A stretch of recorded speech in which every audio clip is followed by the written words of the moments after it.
the faithful. Some saw these new demons and saw a power greater than that of God. A third of humanity fell and began to worship the devils of hell. This is what made the Heretic Legion. A third of humanity has pledged loyalty to hell, forming the core of the Heretic Legions, a formidable force of damned mortals and infernal abominations.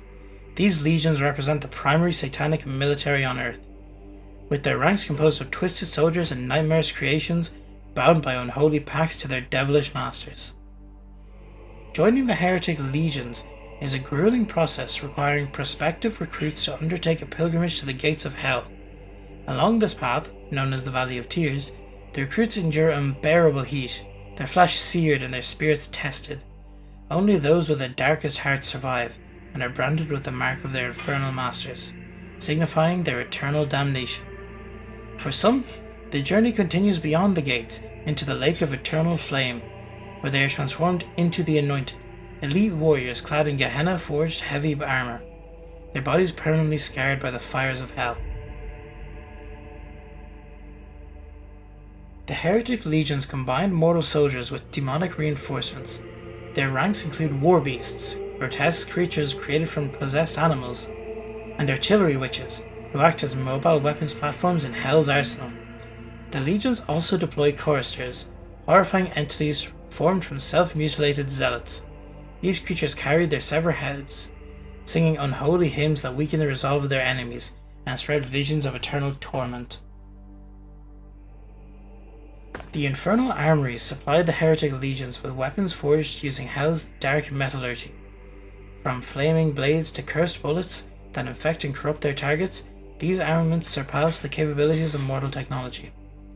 Artillery witches launch devastating barrages, while war beasts and anointed lead brutal close combat assaults, wielding weapons of immense size and power. The Heretic Legion's greatest strength lies in their unholy unity of mortals and Hell's creatures. The synergy between humans and infernal beings allows them to dominate battlefields and extend Hell's influence. Cities corrupted by the Heretic Legions become grotesque parodies of their former selves, while idols to Hell's princes and factories producing endless weapons and war machines. The Heretic Legions are relentless in their pursuit of Heaven's downfall. Despite occasional setbacks, their ranks are constantly replenished by the damned and the willing. Their unholy crusade seeks to bring parity between Hell and Heaven, ensuring that the Great War's horrors persist indefinitely. In their wake, they leave despair, destruction, and a stark reminder of the cost of defying divine order. Among the many horrors of the Great War, the Black Grail stands as the deadliest and most feared plague unleashed upon creation. Born from the malevolent will of Beelzebub, Lord of the Flies, the Black Grail embodies corruption, suffering, and relentless devastation. Unlike typical diseases, this infernal curse spreads indiscriminately, consuming all living matter it touches. The Black Grail emerges from Beelzebub's domain in the 7th layer of Hell, where vast swarms of demonic insects, hellflies, scorpions, and locusts are unleashed upon the world. These swarms spread rapidly, infecting their victims with tumors, boils, and weeping pustules. Flesh melts into puddles of agony while retaining sentience, leaving victims trapped in unending torment. After 9 days, the swarms turn cannibalistic, devouring one another until they dissipate. The aftermath is no less horrifying, as infected bodies, both human and animal, rise as grotesque undead vessels, controlled by Beelzebub's demonic will. These shambling creatures spread the Black Grail further, ensuring the plague's continuity and mocking the faithful's attempts to combat it. The plague's influence extends beyond physical devastation, giving rise to a twisted mockery of worship. Survivors who embrace the Black Grail from warbands devoted to Beelzebub, erecting altars from the remains of their victims. These altars, shaped like monstrous flies, stand as a monument to their depravity. Loot and grisly trophies are brought as offerings, mocking the faithful's sacred rituals. At the forefront of these warbands are the Knights of the Order of the Fly. These depraved individuals willingly embrace the plague, receiving corrupted weapons and armor directly from Beelzebub. Their devotion fuels the cult's efforts, ensuring its spread across the land. Despite their best efforts, faithful have yet to find a cure or reliable defense against the Black Grail. Entire settlements are often sacrificed, burned to ash using flamethrowers fueled by holy anointed oil to prevent further contamination. These grim measures are a testament to the plague's overwhelming power.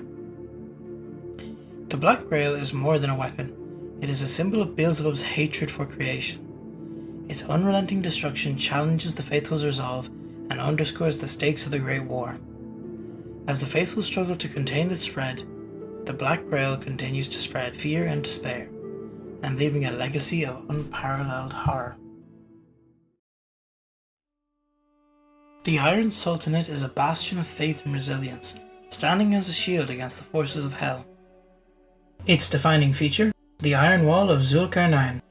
The Iron Wall is a colossal defensive structure imbued with divine power, erected to protect the faithful from the infernal onslaught. This wall symbolizes divine intervention and serves as the cornerstone of the Sultanate's defense and identity. The Sultanate emerged in response to the catastrophic opening of the Gate of Hell, which unleashed demonic forces upon the world.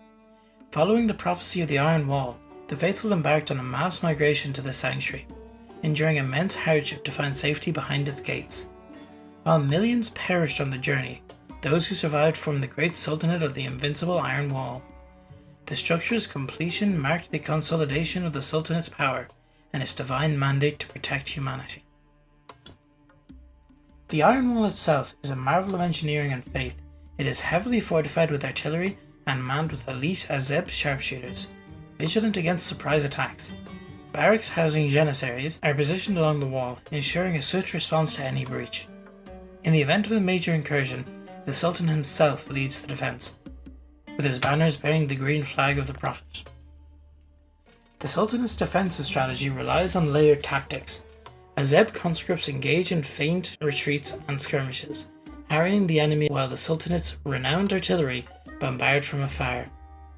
If foes breach these defences, janissaries, the Sultan's elite troops, counterattack with devastating precision. This strategy reflects a balance of attrition and decisive strikes, designed to maximize the Sultanate's military strength. Beyond the wall, the Sultanate's forces conduct targeted expeditions into no man's land. These missions aim to reclaim holy relics, recover lost treasures, and eliminate key heretic leaders. While these operations are critical to the Sultanate's long-term goals, they are fraught with danger. Commanders of these expeditions, known as Yuzbasi, are selected for their merit and are renowned for their cold efficiency and unwavering resolve. The Sultanate's society is deeply unified by faith. The mosques serve as a central spiritual strength, and the Iron Wall standing as a physical manifestation of divine protection. The House of Wisdom, a centre for learning and innovation, contributes to the Sultanate's defence by developing advanced weaponry and alchemical creations. These efforts underscore the Sultanate's commitment to blending faith with practical ingenuity. The Iron Sultanate represents the enduring spirit of the faithful, standing resolute against Hell's forces. Its unyielding defence and strategic offences highlight its role as a critical ally in the broader struggle against the Infernal. Despite the immense pressure and constant losses, the Sultanate endures as a beacon of hope and divine intervention, ensuring humanity's fight for survival continues. The Iron City of Deet, a towering infernal fortress shrouded in corrosive smoke, houses the court of the Seven-Headed Serpent. This council of 7 archdevils, each embodying a mortal sin, governs Hell's war against creation. These figures, known as the Heads of the Serpent, dictate the military campaigns of the Great War, orchestrating the chaos and destruction that flows from the Hellgate. The court's political landscape is perpetually unstable. Statues of the serpent heads representing wrath, envy, pride, gluttony, greed, sloth, and lust rise and fall as power shifts between archdevils. Only Mammon, the head of greed, has consistently retained his seat, while other positions are seen constant upheaval. Ambitious devil lords rise and fall in treacherous games of betrayal, often incurring humiliating defeats that force them to start their ascent anew. The court's decision operates on a fragile majority vote, making alliances and rivalries crucial to retaining power. The influence of a head is also tied to the number of mortal followers corrupted to their cause, leading to fierce competition to spread sin and despair across the earth. This rivalry assures a constant reshuffling of the serpent's heads, with new pretenders eager to claim the glory of ruling. While Beelzebub, the Lord of Flies, is the most powerful figure associated with gluttony, he refuses to take place in the court. Instead, he wages his own war against creation through the Black Grail, leaving the hungry throne to lesser devils. This act of defiance underscores the fragmented nature of Hell's leadership. The wretched, mortal slaves captured or sold to Hell, serve as fodder for the court's forces. Stripped of hope, they endure unspeakable torment, their minds shattered by glimpses of damnation. However, Hell's law offers a slim chance of redemption. Any wretch who slays a mighty foe gains their freedom, honouring the memory of the first rebellion, where angels waged war against heaven. The court's war strategy prioritizes the corruption and suffering of mortals. By limiting the size of war bands, Hell ensures the brunt of the Great War's carnage falls upon humanity. This tactic not only spites the divine, but also amplifies Hell's power, as more souls fall into sin and despair. The court influence waxes and wanes, but its unrelenting focus on undermining God's creation ensures that the war against the faithful continues without end. These 6 factions are the key players in the Great War of Trench Crusade. It is up to you who you side with, whether it be the Principality of New Antioch as a soldier, or whether you are led by visions to become a trench pilgrim. If you have fallen to sin in the Heretic Legion, or are in the cult of the Black Grail, spreading Beelzebub's creation, you must choose your warband and wage war against your enemies.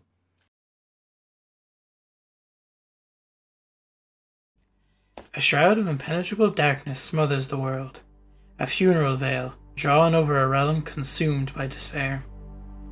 From the abyssal depths of the infernal gates, thick plumes of smoke and choking brimstone billow forth, suffocating the lands once bathed in divine radiance. The people have turned their backs on God, casting off his commandments and embracing the twisted dominion of Hell. It is a bleak and harrowing era, where nearly a third of humanity has forsaken the holy word, kneeling instead before the idols of the abyss. These wayward souls now form the core of the Heretic Legions, the primary military force of Hell on earth.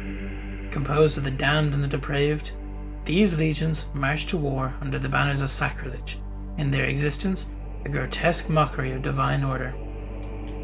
After unleashing of the Hellgate, a third of Earth decided to bow down to these new lords of darkness. They enlisted willingly or not into the vast hordes of the unfaithful. These now fueled the armies of the heretics to expand the hellish domain on Earth, spreading sin and hate, fear and chaos. These are the followers of Hell, the traitors to humanity, and welcome to the faction of the Heretic Legion.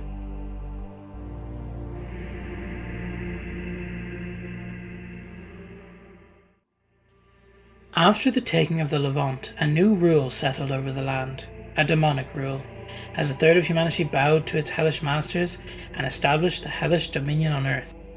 Within these cursed dominions, the architecture itself is a reflection of the sheer depravity that has taken root. Great inverted pyramids and abyssal towers plunge deep into the blackened earth, their obsidian structures lined with altars drenched in the lifeblood of ceaseless sacrifices. The weeping cries of captives echo through the gloom, their suffering prolonged over weeks as their bodies slowly flayed and mutilated upon infernal stone slabs. Above these pits of torment, great cathedrals dedicated to the princes of Hell dangle precariously from arches of volcanic rock, their interiors adorned with blood-stained icons and statues that leer with unholy delight.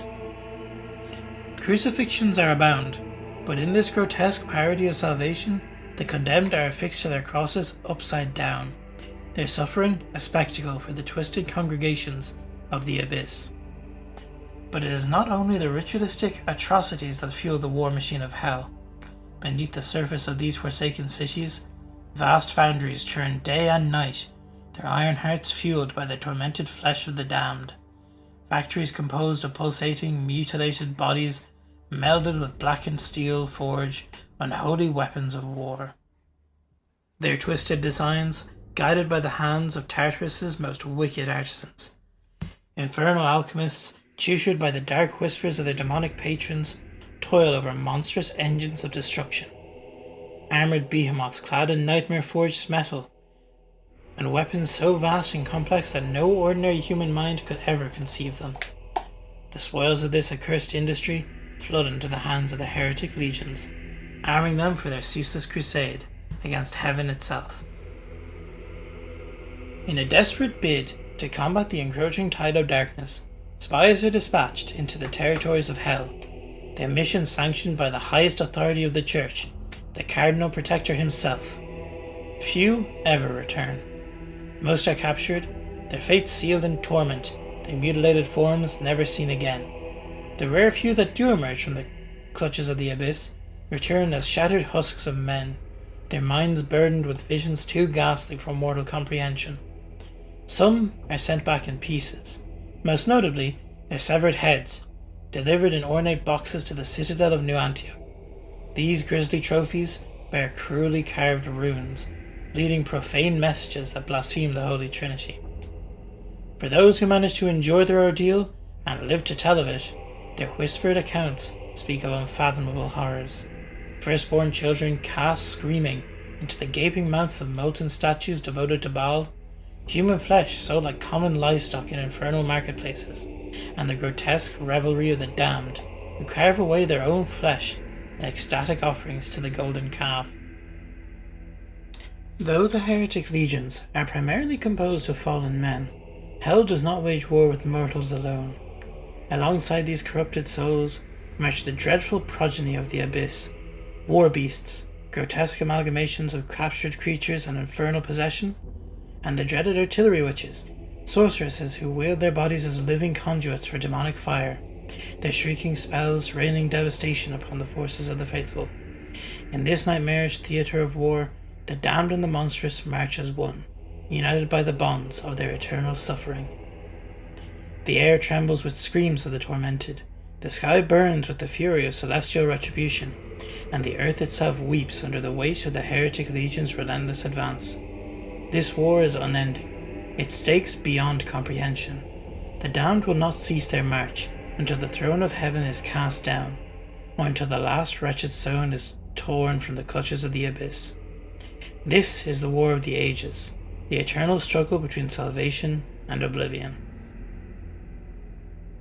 Among the blighted populace that endures within these nightmarish strongholds, there exists no higher honour than to take up arms in the service of hell. To be a warrior in the armies of the damned is to claim a place of prestige, yet the path to such an ignoble fate is paved with agony. Those who seek to join the heretic legions must embark upon a harrowing pilgrimage to the great bronze gates of hell itself, where even the mere proximity to its infernal heat sears both flesh and soul. The path leading to these dread portals, known as the Valley of Tears, is a hellscape of suffering, a road paved with the lamentations of tormented souls, their wretched forms writhing in unceasing agony. Great mounds of charred bodies line the way, the smouldering remnants of those who faltered, their sins deemed insufficient to merit true damnation. These forsaken beings will suffer here until the end of days, neither alive nor fully dead, their moans forming a ceaseless dirge of despair. Only those who endured the torment and reached the gates themselves are deemed worthy of initiation. There they take unbreakable vows that bind their essence to infernal legions for all eternity, their bodies forever branded with the mark of the archdevil who has claimed them. The great armories of hell are then thrown open to them, outfitting them with blasphemous armaments and twisted relics of war. Heretic priests, their bodies adorned with flesh-wrought vestments, invoke the names of their dark lords, welcoming the new recruits into their cursed fold. Thus, a new heretic legionary is born, another soul damned beyond salvation. Yet, amongst these willing thralls, there exist those who push further still, pressing beyond the thresholds of damnation itself. These are the anointed, the elite of the heretic legions. paragons of unholy might and unwavering devotion to the abyss. They journey past the gates, stepping into the heart of hell itself, their very flesh igniting under the unrelenting heat. They do not scream, but their agony is baptism in damnation. Their bodies blacken, and their flesh forever charred and unhealing, yet, in exchange, they are granted infernal strength beyond mortal reckoning. Clad in the fearsome heavy Gehenna plate, their scarred forms exude a terrifying aura, and it is said that to look into their eyes is to glimpse into the ceaseless fires of hell reflected within. Some go further still. There are those who seek to transcend mortality altogether, embracing the ultimate blasphemy, suicide in the name of hell. Though such an act is often in vain, for the Lords of the Abyss delight in betrayal as much as they do conquest. There are a few whose depravity is so absolute that even the Redeemer's laws of death cannot contain them. These wretched souls are reborn as choristers, walking abominations whose severed heads sing ceaseless hymns of infernal praise. Their cacophony of discordant chants rends the sanity of all who hear it, their unholy voices so piercing that the ears of the righteous bleed at their sound. Among the army of hell are the Werewolf Assault Beasts. The Werewolf Assault Beasts are monstrous war creatures bred in the deepest pits of hell to serve as living siege engines in the Great War. Towering over mortal soldiers, these abominable beasts embody sheer brutality and relentless aggression. Their forms, twisted by infernal alchemy and dark sorcery, they are integral to the part of hell's war strategy. Capable of breaking through fortified positions, devastating battle lines, and sowing terror among the faithful. The origins of the werewolves lie in hell's abyssal breeding pits, when captured mortal beasts are fused with demonic essence. These creatures are subjected to extensive modifications, their flesh reshaped through dark rituals, to enhance their size, strength, and endurance. The strongest werewolves are created from hellhounds and other infernal predators, their original forms barely recognizable after undergoing generations of enhancements. Each werewolf is bound to a handler, usually a heretic beastmaster or an infernal sorcerer, who controls the creature through a combination of pain and infernal commands. These handlers ensure that the werewolves remain focused on their objectives, directing them towards critical points in the battle with cruel precision. Werewolf assault beasts are massive, their bodies covered in thick, iron-hard hides, resistant to conventional weaponry. Their jaws can crush armor with ease, while their razor-sharp claws rend through flesh and steel alike. Some variants are equipped with infernal plating and spiked exoskeletons, making them even more formidable in direct combat. In battle, werewolves function as living battering rams, charging through enemy lines with devastating force. Different breeds of werewolves have been developed to suit various battlefield roles. Some of the most infamous include Hellfire werewolves. These werewolves are capable of exhaling gouts of searing flames. These beasts are used to incinerate defenders and clear entrenched positions. Plague wolves are infected with demonic blight. Their bites spread disease and corruption, turning fallen enemies into twisted undead abominations. Dreadfang werewolves are engineered for stealth. These are smaller, more agile variants and excel in night raids and assassination missions. The mere sight of werewolves on the battlefield is enough to send shivers down the spines of even the most seasoned warriors. Their effectiveness has been demonstrated in countless battles, their relentless assaults responsible for the fall of many faithful strongholds. Even when defeated, their destruction often requires immense resources and casualties. The werewolf assault beasts remain a terrifying symbol of hell's relentless war, embodying the infernal force's willingness to blend raw savagery with strategic warfare.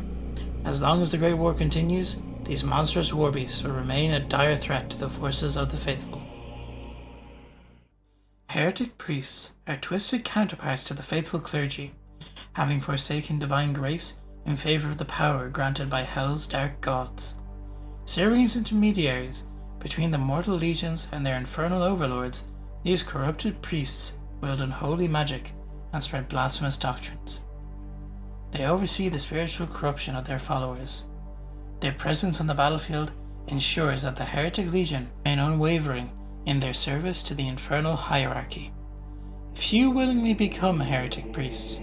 Most are former clergy who have fallen to temptation, despair, or the lure of forbidden knowledge. Some are captured faithful priests who have been broken through torture and dark pacts, while others are scholars and sorcerers who sought power beyond mortal comprehension.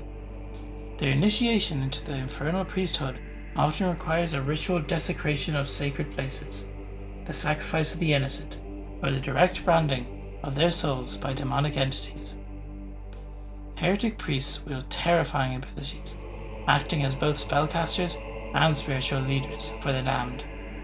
Their dark blessings and infernal rites bolster the strength of the heretic legions while sowing fear and despair among the faithful. Heretic priests lead infernal ceremonies, guide legions in battle, and serve as conduits for their demonic master's will. They are responsible for converting prisoners, overseeing the spiritual subjugation of conquered lands, and ensuring that hell's influence spreads ever further. Feared and despised in equal measure, they stand as living proof of the horrors that await those who stray from the light.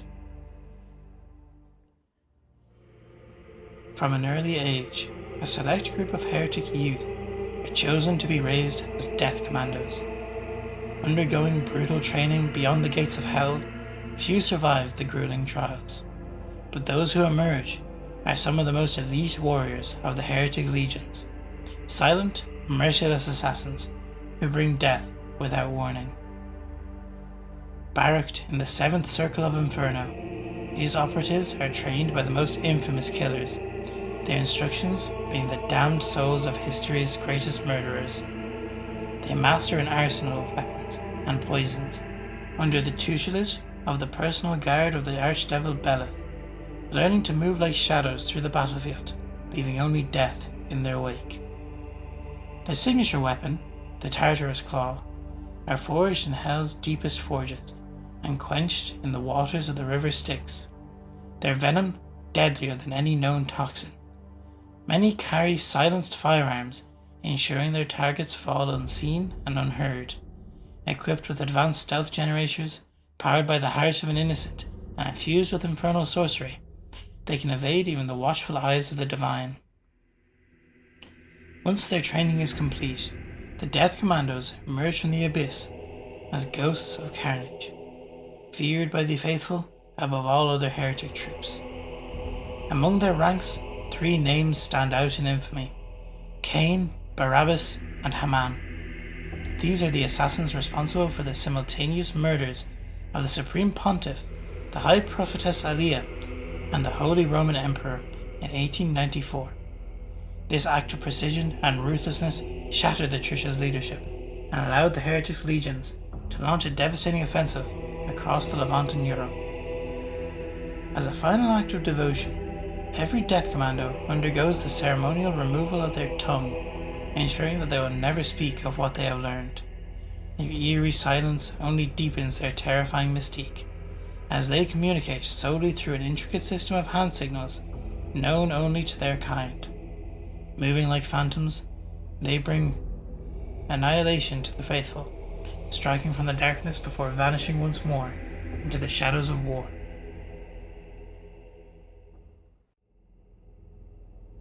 From the moment they are born, heretics are taught that the god-tyrant Yahweh demands submission, but some refuse to bow.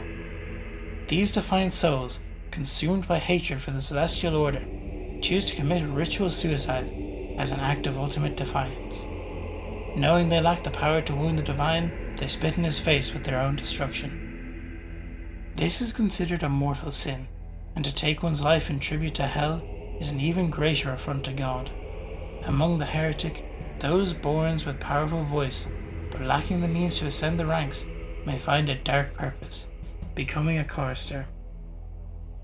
To undergo this transformation, supplicants journey to the black altars hidden deep within the inverted pyramids, dedicated to the archdevils. There, clad in robes of damnation, they lay upon the altar and carve unholy runes into their own flesh. Their pain is their offering. The deeper they cut, the greater their devotion. And the most fanatical slit their own throats, striving to sever flesh and voice alike before their spirits are cast into the abyss. Most perish and are cast into the lake of fire, never to rise again, but the most devoted are reborn after 9 days, their corpses lurching back to unholy life.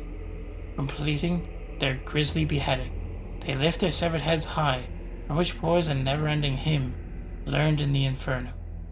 From their open wounds, cold blood gushes forth, forming diabolic sigils that shift and reshape to mirror their unholy canticles. Drawn by the unseen force, they march to the front lines, seeking a warband to join. When the choristers sing, their dirges penetrate the minds of their enemies, filling them with horrific visions of the pits of hell.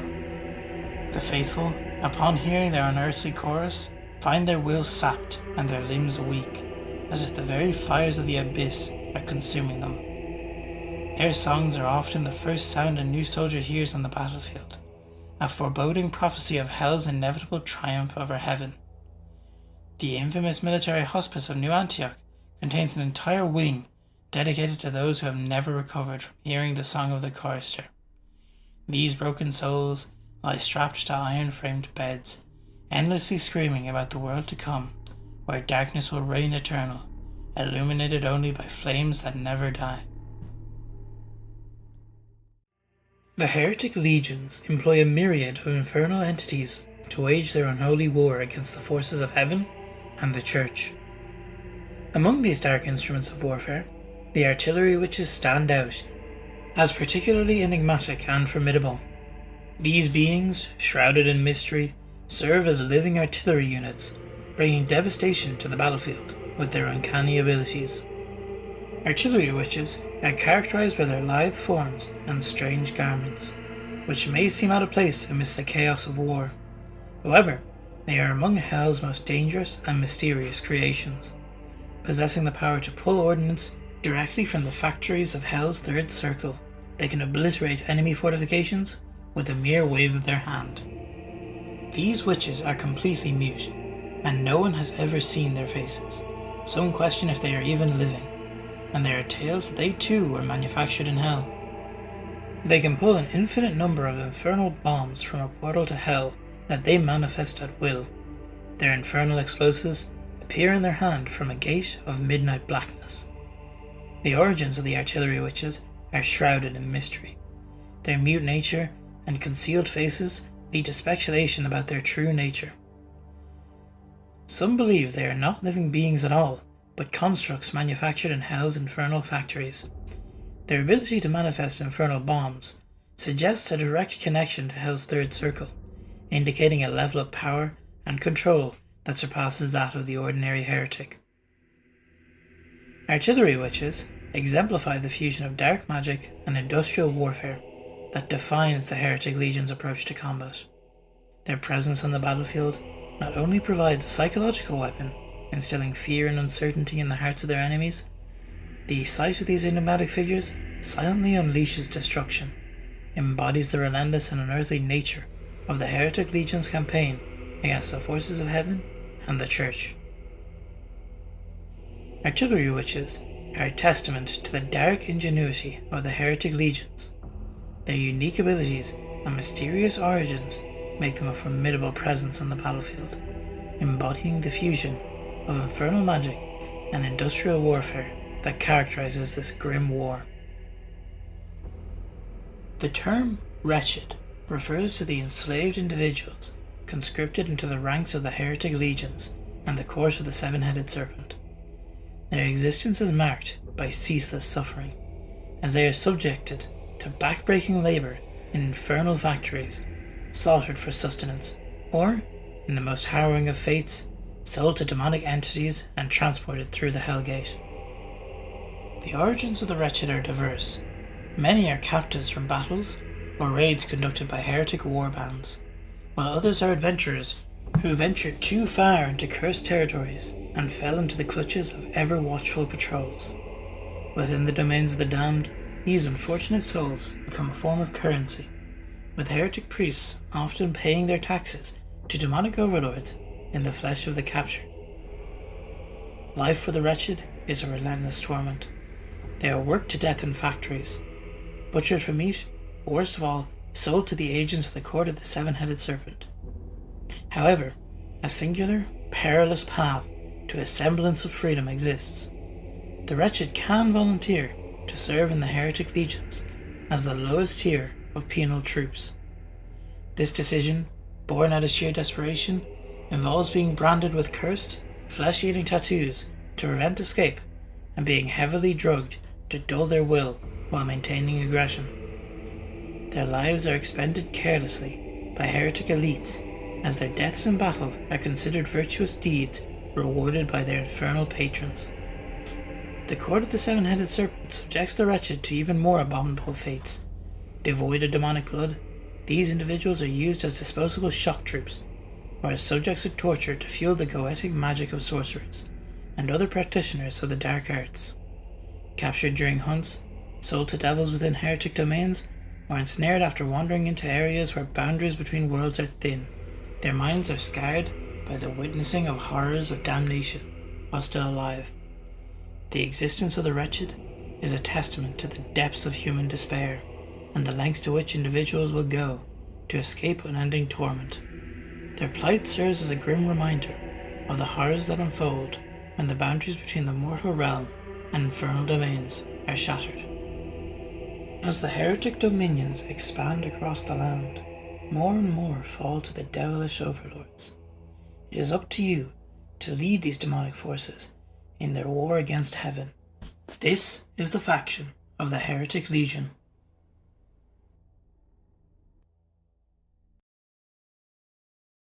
At the heart of hell, amidst the ever-churning fires and toxic smoke of the iron city of Dish, sits the great black keep that houses the Infernal War Council. This dark and towering structure is home to the greatest of hell's archdevils, 7 beings of immense power, each representing one of the 7 mortal sins. Known collectively as the Heads of the Serpent, these devils, each a twisted manifestation of wrath, envy, pride, gluttony, greed, sloth and lust, command not just the armies of hell, but the very fate of creation itself. It is in this place that hell's military strategy is devised, and the devastating campaigns against creation are set in motion. Welcome to the faction of the Court of the Seven-Headed Serpent.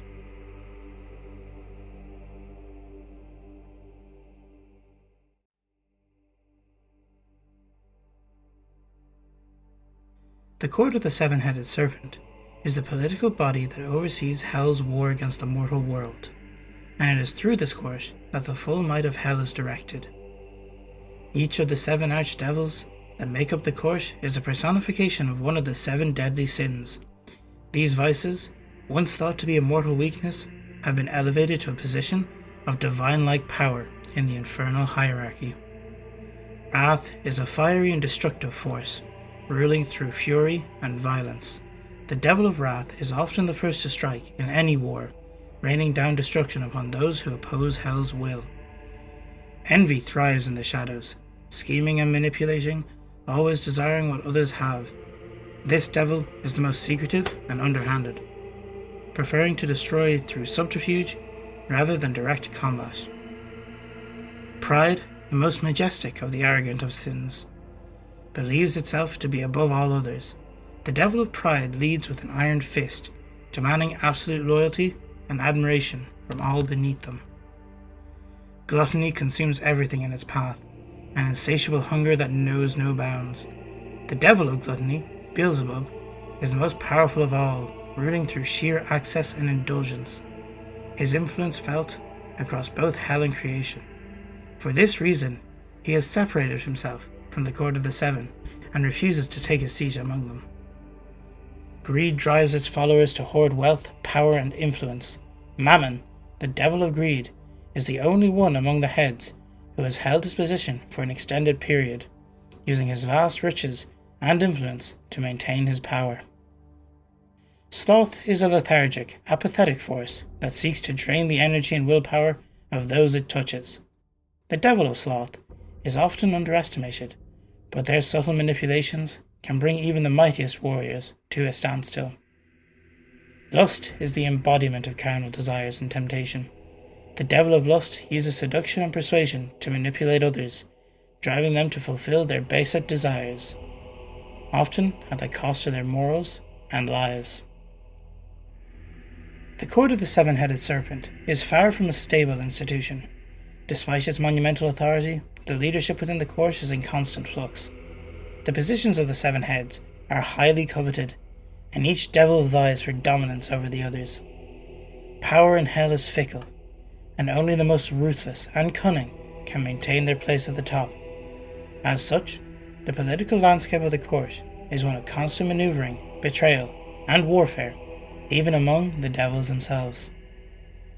The devil of greed, Mammon, is the only one who has managed to hold his position for a significant length of time, largely due to his immense wealth and influence. Mammon's wealth grants him a vast network of spies, allies, and resources, allowing him to stay ahead of his rivals. However, the other positions are subject to frequent turnover. Dukes, margraves, barons, and other infernal nobles constantly fight for power, with each of them hoping to seize one of the seven heads for themselves. This power struggle is reflected not only in the actions of the devils themselves, but also in the mortal world, where ambitious demon lords seek to exploit the chaos for their own gain. One of the key aspects of this political instability is the constant rebuilding of the statues of the seven heads. These statues, massive and imposing, are erected by yoke fiends who labour tirelessly to honour the current rulers of the court. However, as the balance of power shifts, these statues are often torn down and replaced by new ones, symbolising the rise and fall of the various devils. They are treated as sacred icons, and are also reminders of the transient nature of the power in hell.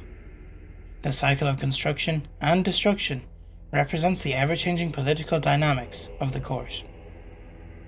The primary function of the Court of the Seven-Headed Serpent is to direct hell's war against creation. Under the guidance of the court, the warbands of hell are summoned to the mortal realm, where they wreak havoc and spread corruption. These warbands consist of a variety of infernal creatures, including the formidable Hell Knights, desecrated saints, and yoke fiends, each playing a different role in the infernal armory. The warbands of the court have had a profound impact on the mortal world, particularly since the opening of the Gate of Hell during the ultimate heresy of the Templars. This cataclysmic event allowed the forces of hell to spill forth into the mortal realm, where they crushed mortal armies and left devastation in their wake. Cities and villages were wiped out, and survivors were either converted into heretics or left to rot in the wake of hell's wrath. The warbands led by the devils of the court are highly unpredictable in their actions. A praetor may strike at seemingly insignificant villages, causing immense destruction, only to turn and betray their own mortal allies. Sometimes the warbands clash with each other, as rival devils seek to expand their influence and gain more power. These unpredictable shifts in behaviour have caused chaos and confusion among mortals and heretics alike, who are left to wonder whether their leaders are truly on their side, or if they are merely pawns in a far larger and more twisted game. The warband's missions are often fueled by a desire to corrupt and disturb God's divine plan. The demons use goetic magic, which taps into the suffering of mortals to manipulate the fabric of reality itself. By causing pain and death, the demons harness the released energy to alter the world around them. This manipulation of reality is what makes the warbands such a terrifying force, as the very nature of the world begins to warp and twist under their influence. The court of the seven-headed serpent is the heart of hell's war against creation, and its politics are as brutal and treacherous as the war itself. The devils of the court wield immense power, but their rule is far from secure. Power shifts constantly, and even the mightiest of devils can be toppled by those with more ambition, more cunning, and more ruthlessness. As the war continues, the mortal realm is caught in the crossfire, with the warbands of hell laying waste to everything in their path. The court's influence continues to grow, and the future of creation itself hangs in the balance as hell's forces march closer to victory. The armies and warbands of the court are unlike anything seen before. Creatures of infernal design and heretics of ultimate loyalty make up these terrifying armies that breach the defenses of the faithless time and time again. Their ranks are made up of creatures such as yoke fiends, praetors, and desecrated saints. A yoke fiend stands about 7 and 8 feet tall, a hulking brute of shivering fat and corded muscle, its body warped by infernal craftsmanship, its flesh is branded and scarred, each mark a declaration of ownership by some greater demon. These sigils, burned into their hide by the cruel hands of hell priests, ensure that no yoke fiend ever forgets his purpose: servitude.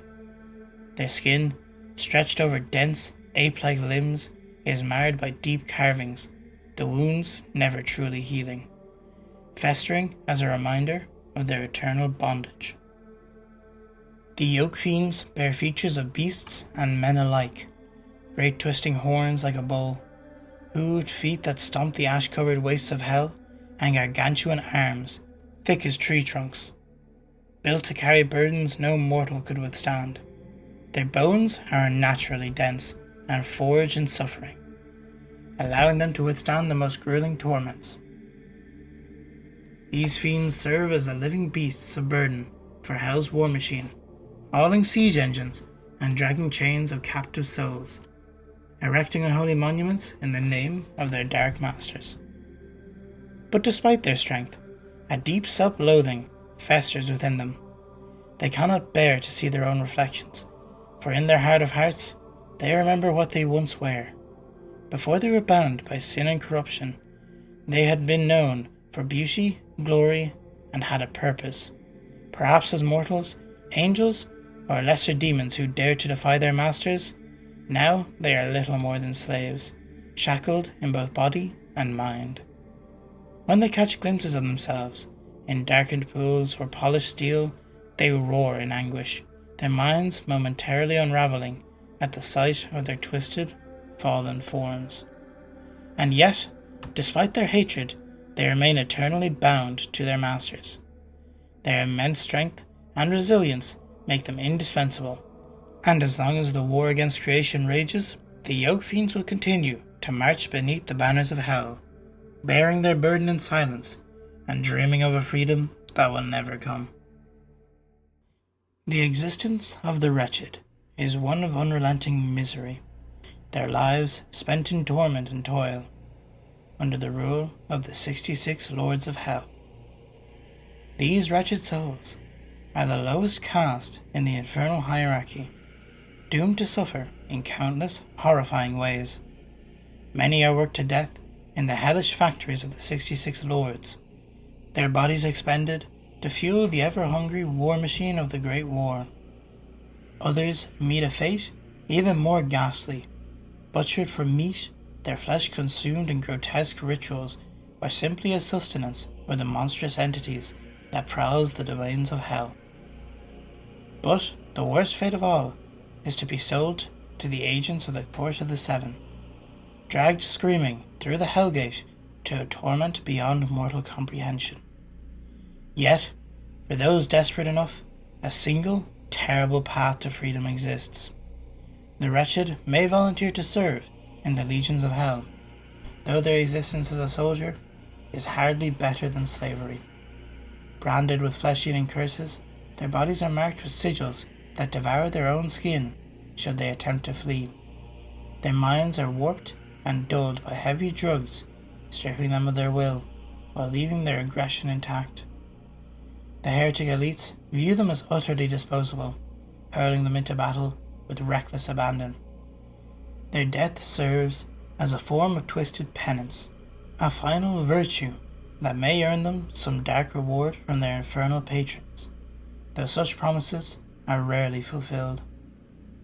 Yet, even this wretched existence is preferable from falling into the hands of the court. Lacking even a drop of demon blood, these unfortunate souls are seen as less than nothing by the infernal nobility. They are used as shock troops, thrown against the faithful in suicidal assaults. Others are reserved for torture, their agony fueling goetic magic, wielded by the sorcerers and warlocks of hell. Some are captured in hunts, stalked, and seized like animals, while others are sold in the heretic domains, traded as currency among the dark lords of the damned. Some are simply unlucky, foolishly stumbling into thin places where the veil between earth and hell is weak, only to be dragged into the abyss. Regardless of their path, the wretched exist only to suffer, their only escape lying in death, a fate, for many, is a mercy too long denied. When the course of the seven-headed serpent rides forth upon the earth, a great pall of smoke precedes them, choking the sky with soot and sulphur, heralding an unspeakable doom, and lo, from within the darkness of that smoke, the air fills with the baying and buzzing of pit locusts, an omen of humanity's destruction. These vile creatures swarm ahead of the court, their presence a blight upon all that live, a nightmare loosened from the depths of hell itself. The origins of the pit locusts are shrouded in mystery and fearful whispers. Some ancient texts claim that they were once sealed behind a filth-encrusted bronze gate, trapped in the bottomless pit since time immemorial, awaiting the moment when the infernal key was turned in its lock. Others say they were once angels, lesser Ishim, who fell into depravity, sacrificing their celestial nature upon the altars of Baal and Moloch. In their blood-maddened frenzy, they feasted upon the flesh of children offered to the graven images of the old gods, forgetting the divine knowledge that had once been their birthright. Banished and cursed, they became monstrous, things that lurk in deep and dark places of the earth, awaiting the day when the great battle horns of hell would summon them forth. Whatever the truth may be, the opening of the Hellgate saw the pit locusts unleashed upon the world in terrifying swarms. With their feral cunning and wicked bloodlust, they tore through the ranks of mankind, reveling in their newfound purpose as tormentors of the living. During the first battles of the Great War, when the Levant was overrun, it was the pit locusts that broke the formations of the faithful, driving men into despair and chaos. Their role in these early victories earned them a grim reward, the right to hunt alongside the court of the seven-headed serpent. Now, wherever the court rides, the pit locusts follow, descending upon the vanquished like a living plague. They are permitted to take their share of the spoils, to gorge themselves upon the broken bodies of the fallen, feasting upon mankind as both a punishment and a feast. Their buzzing wings fill the night with an ear-splitting drone, a song of ruin, and their cruel laughter echoes through the smoke-filled skies. They are relentless, insatiable, and unholy, forever bound to the damned hunt, reveling in the suffering of those who stand against the tides of hell. Once they are righteous rulers and holy leaders, champions of faith and justice, dedicated to prosperity and the glory of their people. They sought to uplift their nations, defend their faiths, and leave behind legacies of greatness. Yet, in their pride, desperation, or a zealous pursuit of martyrdom, they strayed from the narrow path. Convincing themselves that the ends justify the means, they committed acts of unspeakable sins and atrocities born from what they believed to be righteous intent. Some sacrificed living humans, convinced they were fulfilling divine will, while others waged wars long after they were commanded to stop, unable to relinquish the power or their vengeance. Still more sought miracles through sorcery, turning to the forbidden arts in pursuit of divine favor, but in the end, each was cast down, their glorious ambition crumbling to ruin, and upon their death, their bodies were entombed within grand reliquaries, once meant to house their sacred remains. Yet, these gilded shrines did not carry them to eternal rest. They awoke in hell, entombed within these reliquaries, only to find that the very monuments meant to honor them had become their prisons for all eternity. Desecrated saints are now living trophies, kept as symbols of pride and conquest by the mighty devil lords who orchestrated their downfall. Their once revered reliquaries have been twisted and corrupted into grotesque walking prisons, built from the bodies of their most loyal followers and their greatest fallen foes, the devoted warriors and retainers who once pledged to follow their holy sovereigns beyond death have been fused into the hulking body of this abomination, their armor tarnished, their weapons corroded, and their souls trapped in never-ending dirges of despair. The longer a desecrated saint exists, the more it grows, accumulating countless bodies, broken blades, shattered shields, and shattered faiths, over millennia, forming an ever-expanding monument to corruption. These grotesque cathedrals of the damned are the prized possessions of hell's infernal nobility, and competition among the archdevils is fierce. Each seeks to claim the most magnificent desecrated saint, the one that displays the greatest prestige and infernal grandeur.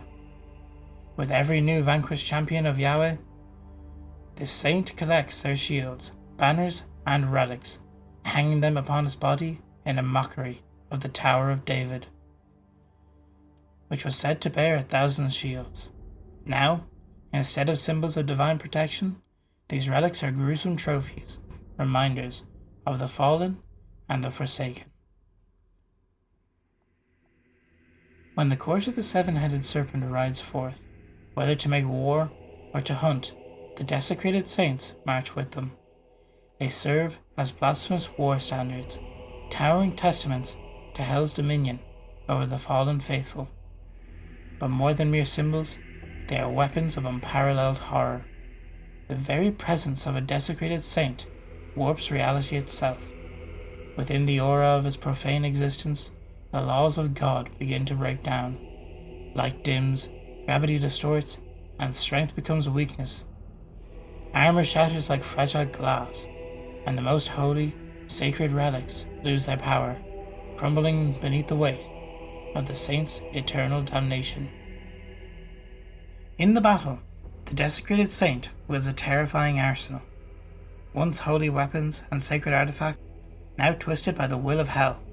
With each swing of its warped and blighted blades, it brings ruin upon creation, channeling hell's power in ways no mortal heretic could ever dream of. Those who stand before it do not simply face death, they face the embodiment of shattered faith and relentless marches of damnation. The eternal reminder that even the holiest can fall. To the few mortals who have glimpsed a praetor and lived to tell the tale, it is as if they have gazed upon the very devil himself. Their monstrous forms, their blasphemous presence, and the sheer weight of malice that surrounds them leave no doubt in the mind of the witnesses that have encountered one of hell's gracious lords. But this is not so. The truth is more wretched and cruel. Praetors are the bastard offspring, the unholy spawn of devils and beasts. Born of creatures such as hyenas, jackals, or wolves, their blood is tainted with morality, preventing them from ascending to the highest echelons of hell's infernal hierarchy. No matter their cunning or might, their beastly lineage brands them as a lesser being in the eyes of hell's nobility. Only through centuries of cruelty, ruthlessness, and demonstrating strategic brilliance can a praetor hope to earn a position of true power. Until then, they serve as overseers for lesser demons, enforcers of infernal law, and hunters of the damned. To Despite their low-born status, a praetor is no ordinary demon. Their heritage traces back to celestial beings. Albeit fallen and tarnished beyond recognition, they stand towering over lesser creatures, their forms twisted, mockeries of divine grace. Each praetor is born with 4 faces, reflecting the features of their angelic progenitors. However, the midwives of Lilith enact a ritual of desecration upon their birth, ripping away the human-like face, a deliberate act of scorn against their celestial ancestry, and a mockery of the Trinity. What remains are 3 bestial faces, each capable of independent thought and speech, and each a mouthpiece of deception and ruin. The 3 voices of a praetor do not speak in unison, nor do they tell complete lies.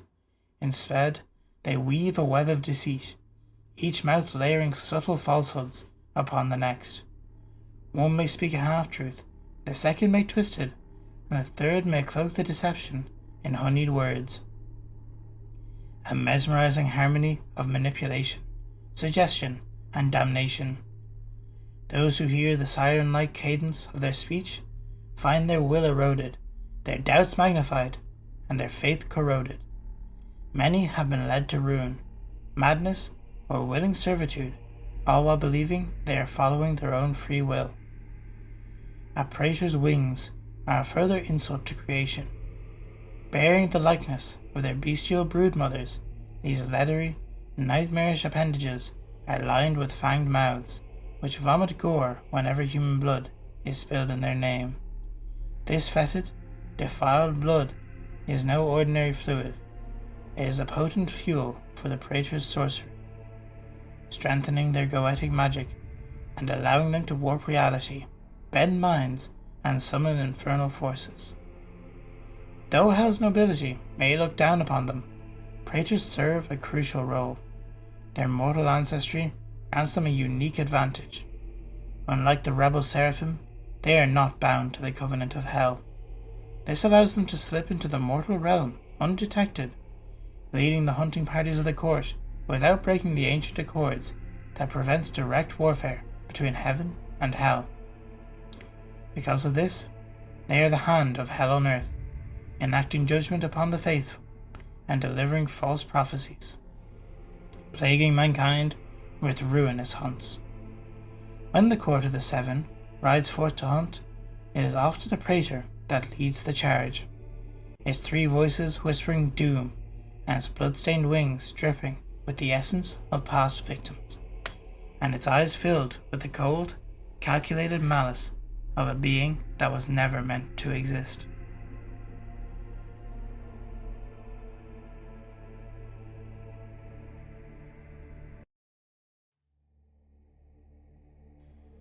Atop towering spires that claw against the blackened sky of hell, the sorcerers of the court of the 7-headed serpent weave their terrible incantations, shaping the fate of their infernal lords. Within the depths of their scrying chambers, they enter trance-like states, peering into the veils of time and reality. Their insane, ululating chants echo across their master's fiefdom, an eerie, ceaseless cacophony that both torment the damned and calls their lord's warbands to battle. A mighty devil lord may command thousands of these sorcerers, each a fragment of something far greater. Each sorcerer is formed from a shattered sliver of a fallen angel, a remnant of those cast out of heaven in the Great Rebellion. These beings are not truly alive, nor truly dead. Frozen in the exact moment when their divine existence was severed, and stripped of their seraphic gifts, they have been reduced to shadows of their former majesty. Yet, their celestial origins still grant them immense magical potential. Though diminished, they remain powerful conduits for Hell's dark sorcery. Their pursuit for forbidden knowledge takes them to many peaked, nightmarish mountains of Hell, where the tablets of infernal wisdom lie hidden. Just as Yahweh had bestowed his laws upon the holy mountain, so too does Hell reveal its blasphemous truths upon the accursed summits of its own realm. These tablets hold secret spells of destruction, manipulation, and corruption, but to find them requires great effort and sacrifice. To locate such a priceless relic, the sorcerers rely on blind augurs and soothsayers, souls who once sought enlightenment only to wander too far and find damnation instead. Guided by the cryptic prophecies of these doomed seers, they pore over ancient lore and shifting maps. For Hell's landscape is ever changing, its paths shifting like the coils of the great serpent itself. When the appointed time and place is finally discerned, an expedition is mounted, but it is no simple journey. The wilds of Hell are filled with eldritch horrors, and time within its depths ebbs and flows, stretching centuries into moments or collapsing eons into fleeting instants. When the expedition reaches the designated mountain, the sorcerer must ascend alone, and there, at the summit, if they are worthy, they may uncover one of the lost tablets of Hell's forbidden arts. Few return, but those who do bring back tablets of unfathomable power, which are then translated and studied by legions of damned demon scribes. Yet, such knowledge is powerless. Entire fiefdoms have been annihilated, their very essence unmade by the volatile forces within these artifacts. But, when success is achieved, a sorcerer ascends in power, mastering the goetic spells contained within the tablet. Their dark rituals are fueled by the agony of the wretched, either purchased in Hell's flesh markets or offered as tribute by mortal followers. Each sorcerer devotes themselves to the mastery of a single school of magic, and each one is tied to one of the 7 deadly sins. In this way, they become living conduits of vice and destruction, their spells shaping the will of Hell and the doom of mankind. The hunters of the court of the 7-headed serpent are devoted practitioners of the left-hand path. Forsaking all laws of heaven and hell, in pursuit of their own dark enlightenment, they stalk the primordial hinterlands of Hell, dwelling in the cancerous, ever-shifting wilds where reality twists and time itself becomes fluid. These hunters are both predators and prophets, using their mastery of vile auguries to discern omens and portents through gruesome rituals, disemboweling their still-living prey and reading the patterns of spilled entrails like divine scripture written in blood.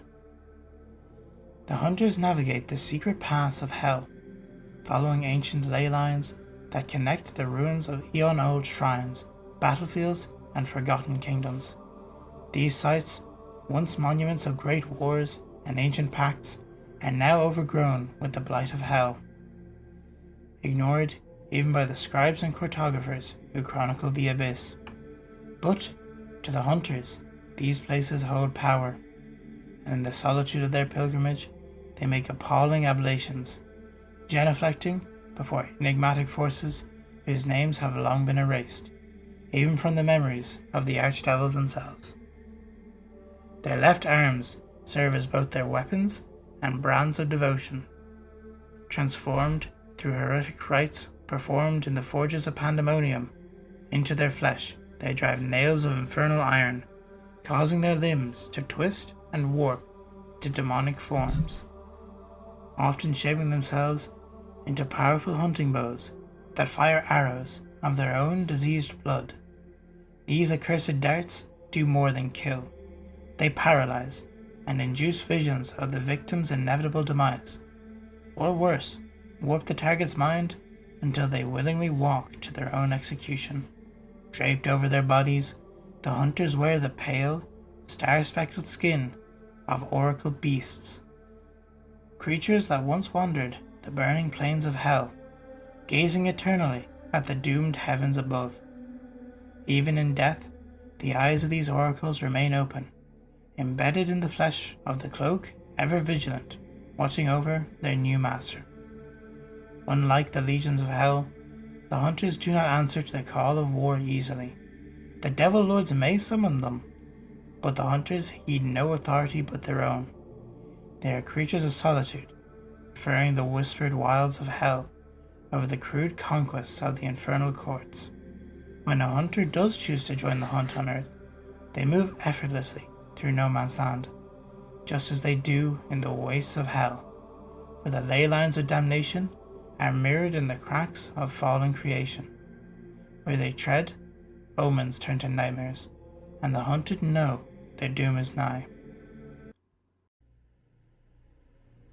Heretic priests whisper of these cursed warriors, claiming they were once lesser fallen angels or mighty mortal champions, granted infernal elevation only to be cast down once more for some perceived or genuine betrayal. Whether through arrogance, failure, or the fickle whims of their masters, they were exiled from the burning palaces of the pit, doomed to a fate worse than death. Their once glorious forms, alabaster and radiant, are now twisted and folded in upon themselves, warped 1,000 times over, crushed into a tomb of tarnished, jagged armor that serves as both prison and punishment. The sheer horror of their warped divine flesh is beyond mortal comprehension, and to glimpse within their armor is to witness the writhing abomination of celestial ruin. Glaring eyes of scorching light, and shrieking blasphemous mouths, and twisting pulsing organs crushed into a space barely 1/10 of their original size. Their every breath is agony, and their every movement a reminder of splendor they are lost forever. Though physically diminished, their inordinate pride remains unbroken. They brook no insolence from the wretched mortals that serve them, and their mere presence demands absolute submission.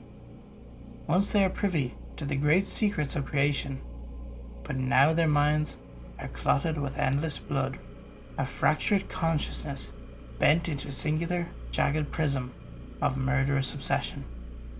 To them, the earthly realm is a torment, a cold and suffocating exile, as unbearable as the hell flames are to mankind. Yet, even in this diminished state, they remain terrifying, standing as nightmarish titans against the mortal soldiers who dare face them.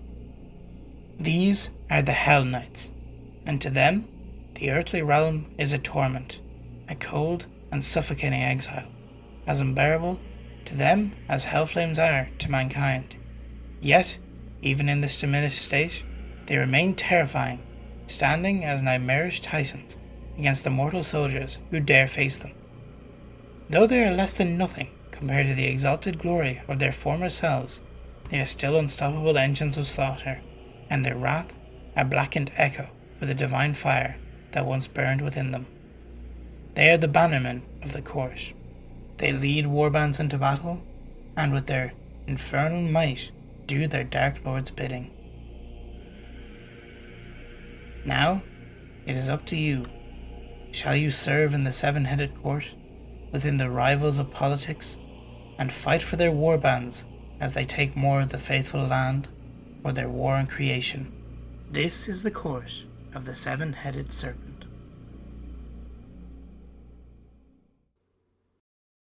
In the diseased heart of Trench Crusade's infernal theatre, there lies many demons, from the heads of the serpent to even the lowliest yoke fiends. There are demons of all powers. Kings, dukes, princes, marquises. But how do they all fit into the hierarchy of hell? And what are their bases in real life? That is what we'll be getting into today, as we discuss the lore and real life histories of every demon mentioned in Trench Crusade, and how they fit into the hierarchy of hell. We will start with those who have the most lore, and then progress to those who have just been mentioned in name. But who else to start with than the Lord of Flies himself, Beelzebub, the fly-wreathed monarch of Ekron. In the infernal court of Trench Crusade, few figures loom as monstrously and meaningfully as Beelzebub. Known as the Lord of the Flies, he presides over a grotesque empire of pestilence, heresy, and spiritual rot. His sacred city of Ekron has become a hive of blasphemous activity, a necrotic wound in the flesh of creation, where the very air thickens with buzzing wings and the moaning of the damned. But Beelzebub is more than just a pestilent horror. He is a bridge between ancient Near Eastern theology and the horrifying spiritual imagery of Trench Crusade. In the warped and haunted mythos, Beelzebub is not merely a demon, but a living disease, the corrupter of flesh and the patron of the infamous Black Grail. His cultists, grotesquely swollen with infestation, serve not only as warriors, but as living altars of contagion. They are both vectors and vassals, moving colonies of flies in rotting human flesh, their bodies riddled with boils, and their mouths oozing sermons of blasphemous rebirth. And in this world, faith is not lost, it is infected. The Black Grail, which Beelzebub champions, represents more than simple heresy. It is an anti-sacrament, a twisted parody of communion. To partake of it is to allow one's soul to become host to a divine infection, a holy disease that transforms flesh and spirit into a new, monstrous state. This inversion of Christian sacraments, a blight masked as grace, is central to Beelzebub's role. His kingdom is a parody of heaven, a desecrated reflection of divine order. His throne, the city of Ekron itself, is described as a hellish metropolis where sacred rot blossoms. It is a site of unending decomposition, paradoxically teeming with life, but the wrong kind. Swarms of demonic flies serve as extensions of their master's will, witnesses to perverted liturgies and participants in infernal sacraments. The sanctity of death is corrupted here, not denied. The line between the corpse and the worshipper becomes indistinguishable.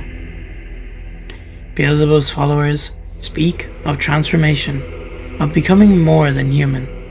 In truth, they are vessels for something far less, and yet their fervour is real. They are not mindless thralls, but true believers. This makes Beelzebub's cult all the more terrifying. They do not crave destruction, but rebirth in their master's new image. In this way, Beelzebub offers something profoundly seductive, a promise of purpose through surrender, of power through decay. And to fully understand the weight of Beelzebub's presence in the setting, one must trace his history across centuries of religious transformation. His earliest origins lies in the ancient Near East, where he was worshipped under the name Baal-zebub, meaning Lord of the High Place, or later, Lord of Flies. This god was venerated in the Philistine city of Ekron, a fact recorded in the Hebrew Bible. When King Ahaziah sends messengers to consult with Baal-zebub about his illness, the prophet Elijah rebukes this act as idolatry, marking Baal-zebub as an affront to the God of Israel. Jewish writers would later recast Baal-zebub as Beelzebub, transforming a regional deity into a demonic adversary. By the time of the New Testament, he appears as a major demonic figure. In the Gospel of Matthew, the Pharisees accuse Jesus of casting out demons by the power of Beelzebub, the prince of demons. This title, often translated interchangeably as Beelzebub, suggests that by the early Christian period, Beelzebub had become synonymous with Satan himself, or at least was one of his most powerful lieutenants. The transformation continued in medieval demonology. In grimoires such as the Pseudomonarchia Daemonum and the Dictionaria Infernal, Beelzebub is described as a prince of hell, often second only to Lucifer. His dominion includes not just pestilence, but pride, gluttony, and the ability to possess the bodies of the living. He is said to appear as a monstrous fly or a bloated figure, trailing the stink of decay, and he is often connected with the sin of gluttony, feeding without limit and devouring without purpose. The association with flies is not incidental. In biblical and folkloric tradition, Flies are linked to death, filth, and demonic presence. They are omens of corruption, living proof that something once holy or whole has decayed. In Beelzebub's case, they are both symbol and servant. Just as Beelzebub himself was once divine and now defiled, so too are flies transformed. Once creatures of the natural world, now agents of the profane. As in his history, in the Divine Comedy and Paradise Lost, Beelzebub was an angel, struck down with Lucifer in his rebellion. He became the demon sin of gluttony, which has continued on in Trench Crusade, with him being considered the head of the Ring of Gluttony, which is the 7th ring in Hell in Trench Crusade, but the 3rd ring of Hell in the Divine Comedy. Now, to put this into perspective into the hierarchy of Hell, this would put Beelzebub up at the top layer as a demon head, except he separates himself from the court of the 7-headed serpent and lets another go in his place, or leaves the throne empty. So he's at the power level of one of the 7 heads, but he is not one of them himself. Beelzebub is probably the most confusing to place in the hierarchy because he likes to separate himself from the rest of them. But he is on the same level as Mammon or Abaddon as the serpent heads of Wrath and Greed respectively. Which brings me on to the serpent head of Greed, Mammon. In the Bloodslick factories and charred temples of Trench Crusade, Mammon reigns not with flame or fang, but with contracts and coin. He is not a demon of chaos, but a demon of the system. Terrible, relentless systems built on debt, dominion, and mechanized war. While the other lords of hell revel in sin and sacrilege, Mammon reduces both heaven and hell to a line item ledger. His gospel is capitalism turned apocalyptic, where every soul is a resource and every life a dividend. He is the embodiment of greed, not just as a sin, but as a logic, a theology, and a war machine. In the lore, Mammon manifests as a golden-clad tyrant who weaponizes the economy as effectively as any tank or artillery piece. He rules not through seduction or brute force, but through infrastructure, bureaucracy, and exploitation. His realm is one of factories fueled by heretical engines, cities that churn out weapons and soldiers like coin-stamped metal, and cults that trade flesh as currency. War itself is commodified under his rule. Conflict is not a tragedy or a necessity, it is an investment. The name Mammon finds its earliest roots in Aramaic, with mammona, meaning wealth or riches. It appears in the Christian Testament, particularly in the Gospel of Matthew, where it is said that you cannot serve both God and Mammon. Here, Mammon is personified, not simply as material wealth, but as a rival spiritual force, a false god that demands loyalty in place of the divine. In early Christian thought, Mammon is not just wealth, but wealth worshipped. Church fathers such as Augustine and Cyprian warn against the deification of possessions. To serve Mammon, they argue, was to abandon God entirely, to trade eternity for momentary luxury. By the Middle Ages, this concept evolved further. Mammon became increasingly demonized, often appearing in sermons as a devil who tempts men with gold and leads them to ruin. In literary works such as John Milton's Paradise Lost, Mammon is portrayed as a fallen angel, obsessed with the glittering treasures of hell, more interested in mining and construction than rebellion. He is the architect of hell's palaces, content to make a kingdom out of exile, through industry and materialism. In later grimoires and demonological texts, such as the Dictionary Infernal and the Pseudo-Monarchia Daemonum, Mammon is depicted as one of the princes of hell, governing over avarice and financial corruption. He is said to teach ways of acquiring wealth, to advise kings and merchants, and to seduce through the promise of luxury and economic power. What makes Mammon's portrayal in Trench Crusade so interesting is that it doesn't depart from tradition, it deeply expands upon it in a modern context. This Mammon is no longer whispering in the ears of misers or merchants. He is the architect of an entire socio-theological system. His factories do not merely produce goods, they create the very conditions of despair that drive people into his worship. His economy runs on spiritual deficit. Mammon in Trench Crusade is a demon of late-stage capitalism. The market has become a god. Warfare is privatized, corporations and cults blur together. His legions are not wild beasts, but workers, contractually bound, morally disarmed, and spiritually bankrupt. And worst of all, they believe that they are free. His cults resemble corporate boards more than covens. They speak of synergy, growth, and opportunity, even as they hollow out entire cities and enslave their populations. The irony is brutal. Mammon's worshippers are slaves who imagine themselves kings, rich only in illusion and bound by golden chains. And his greed knows no bounds.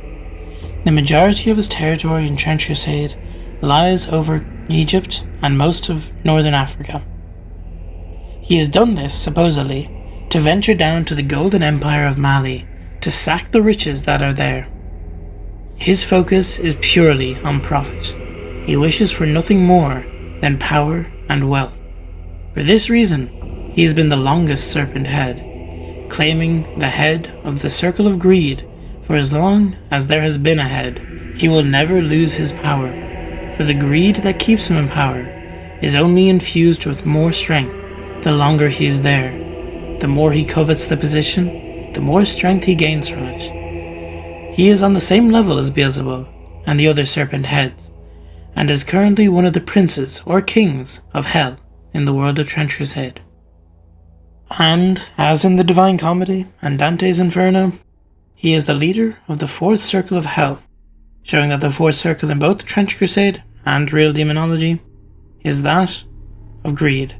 Now we move on to Malak, the one that actually inspired me to make this video, because as I was reading the newest lore drop on the Warcalves of Malak, I thought, well, more so grew a fascination in how the hellish hierarchy works and the real life backstories to these demons that are shown in Trench Crusade. In the hellish battlefields and scorched wastelands of Trench Crusade, Malak stands as the dreaded titan of fire and blood, the merciless lord of sacrifice. Unlike Mammon's cold calculus or Beelzebub's creeping rot, Malak's domain is immediate, brutal, and volcanic.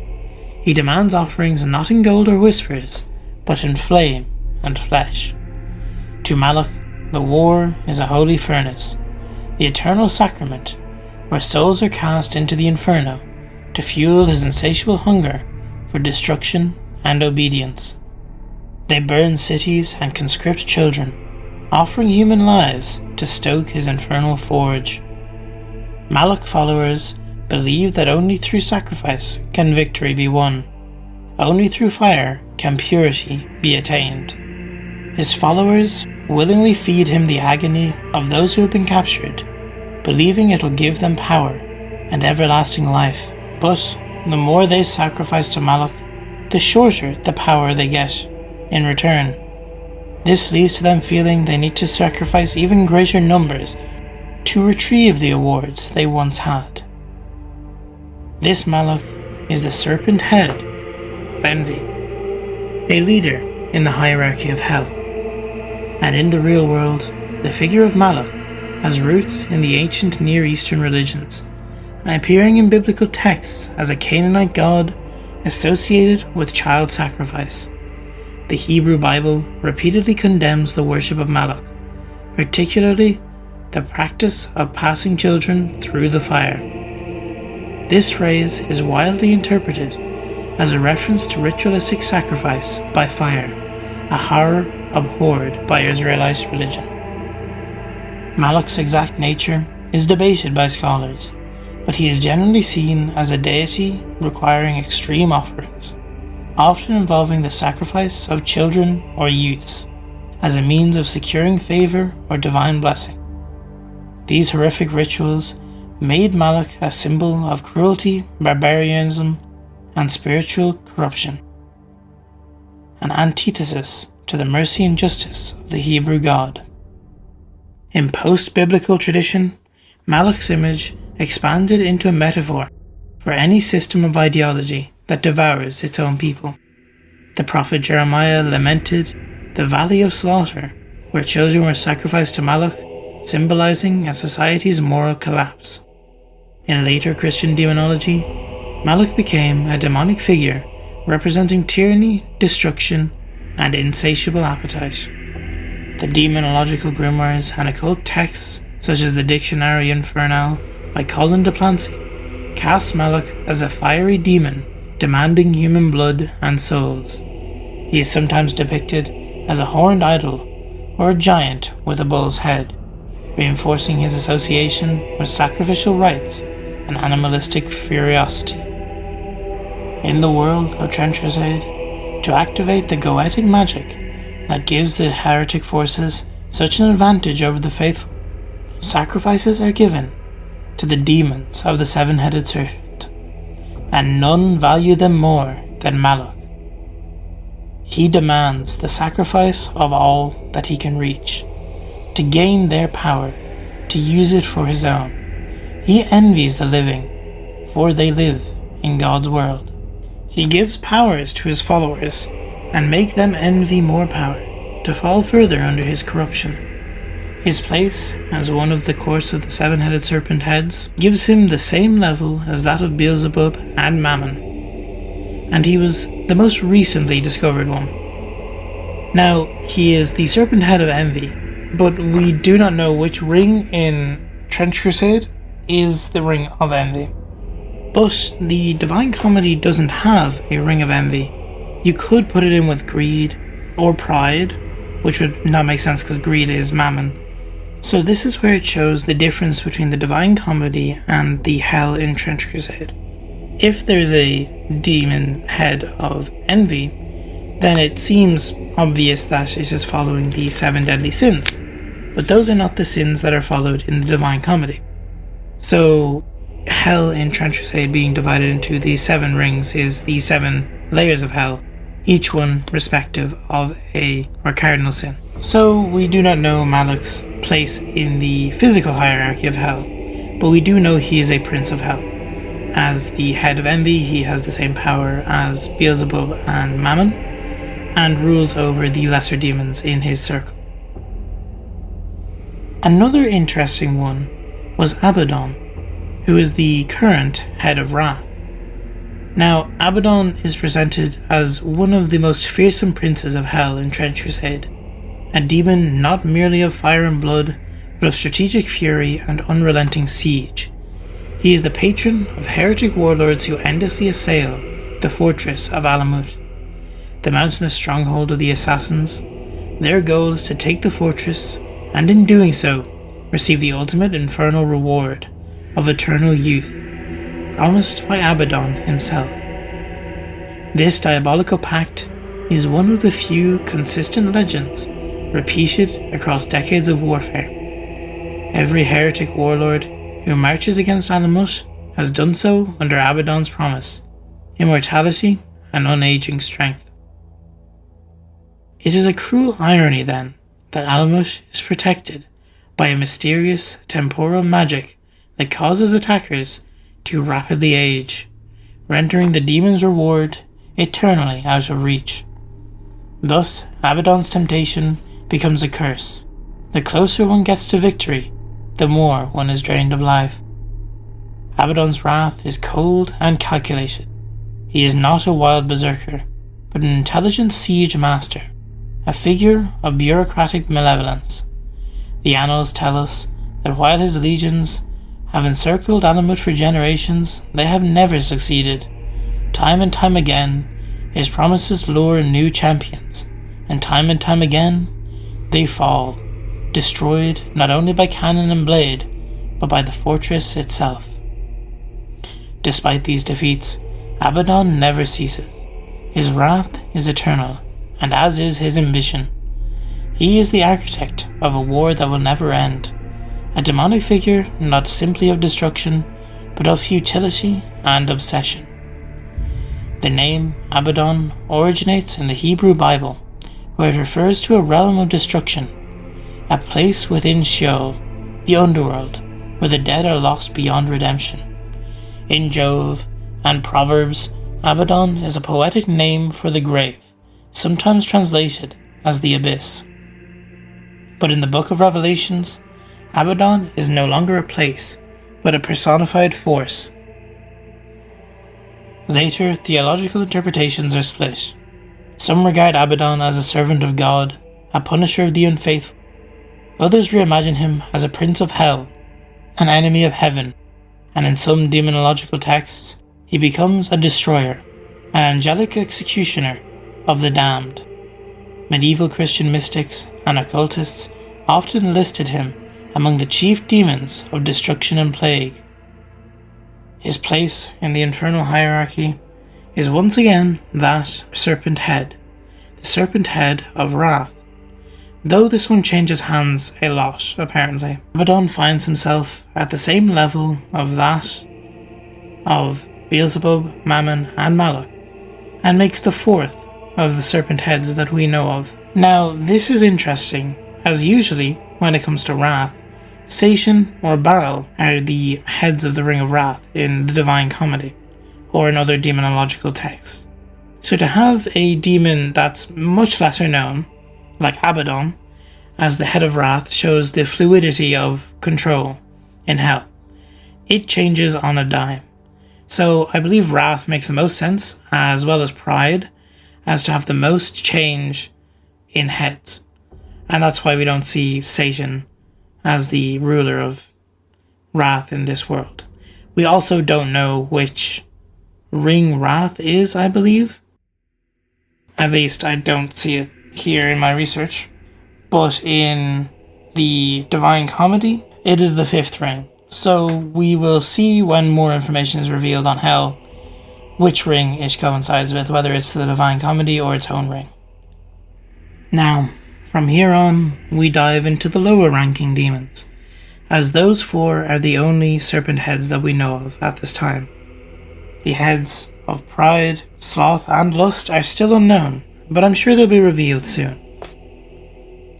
But next, and most influential, is Marbus, the infernal engineer of the depths. In the Trench Crusade universe, demons do not simply haunt the spiritual periphery, they take part in the brutal machinery of the apocalyptic war. One such figure, mentioned briefly but meaningfully, is Marbus. According to the annals of the church history, in the year 1866, in the utmost secrecy, heretic scientists, aided by the demon Marbus, construct the first modern submarines. This positions Marbus as a patron of underwater dread, a demon whose gifts allow men to hide from heaven beneath miles of pressure and salt. Submarines, in this lore, are not merely machines, they are heretical vessels, fusions of steel and sin. Marbus' involvement sanctifies this corruption of purpose. While other demons may infect flesh or corrupt faith, Marbus corrupts ingenuity itself. When compared to his real-world counterpart, the connection deepens. In occult grimoires, such as the Lemmigaton and the Pseudomonarchia Demonum, Marbus is listed as a powerful demon, sometimes appearing as a great lion, associated with revealing secrets, engineering, and mechanics. He is said to govern knowledge of hidden things, diseases, and machinery. Most notably, he is described as possessing the ability to transform men, heal them, or make them ill, offering a dual nature of construction and destruction. While the Trench Crusade version strips away many of the classical associations with healing or shapeshifting, it retains his identity as a mechanist and revealer of secret knowledge. In fact, it weaponizes it. The submarines of 1866 are not miracles of science, they are sins made of steel, born of whispered blasphemies between man and demon. Thus, Marbus, in Trench Crusade, is a perfect example of how the setting reinterprets traditional demonology through the lens of total war. His gifts are not freely given, they lead humanity deeper into the abyss, literally and spiritually, beneath the waves. In the dark cold of forgotten oceans, Marbus crafts the future of damnation in bolts and rivets. Now, the next one I found was Satan. This was only mentioned in a Discord message, but it said that Satan is a part of a triumvirate between Beelzebub and Lucifer, meaning he is definitely within the world. But where? I believe he has to be a prince of something, because Satan is obviously such a huge demonological figure. But if he's not the Prince of Wrath, then what is he? In Abrahamic tradition, Satan is the adversary of God, often depicted as the embodiment of pride, rebellion, and evil. While not originally a proper name, Satan, which is Hebrew for accuser, evolved into the ultimate tempter and the enemy of humanity in Christian theology. I believe he probably holds an equally powerful role in the world of Trench Crusade. Maybe he is even a step higher than a prince. Maybe he is the king of hell. But I believe that idea has been dissuaded and disproved. But I can't wait to hear more about him, because him not being the demon head of wrath is quite surprising to me. Next being Lucifer, another one who I expected to have a lot more lore about. But all we know is that he is also part of the triumvirate of Beelzebub and Satan. He could be the Prince of Pride. I would believe that would make sense. Except, if that's the case, why hasn't he already been mentioned? Now, Lucifer is by far one of the most popular demons of all time. We all know him as the Lightbringer, the fallen angel, Lucifer Morning Star. Over time, the Christian interpretation merged Lucifer with Satan, and casting both of them as a similar person or the same fallen angel who was cast out of heaven for their pride. We all know Paradise Lost and the story of how Lucifer rebelled in his arrogance and pride, thinking he could best God, and was cut down with a third of his angels. It seems in Trench Crusade this rebellion happened as well.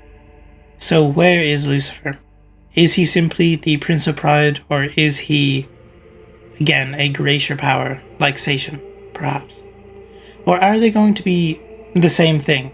They can't, because they are in a triumvirate, but I assume they're going to be very similar characters. Another character from Hebrew lore is that of Lilith. Now, Lilith was the first wife of Adam and ran away from the garden, as she refused to submit and left Eden. She was later demonized as a child-snatching night spirit, and she represents female independence and dark motherhood. And in Trench Crusade, only mentioned in the Discord, was that she has her own cult. They're referred to as the midwives of Lilith, and they're the ones who rip the human-like face off the infant praetors. So she clearly exists, and I assume her rank would be pretty high. In a lot of media, she falls in love with Lucifer, so perhaps something along those lines might occur, and she might be the wife of Lucifer and at the same power as either a demon head or possibly higher. Another one that I'm surprised about, and not being mentioned yet, is Leviathan. They have no specified rank currently. I was expecting them to maybe be the Prince of Envy, as that's what they are in the Divine Comedy and in other demonological texts. But now we know that Malak being the Prince of Envy, where does that leave Leviathan?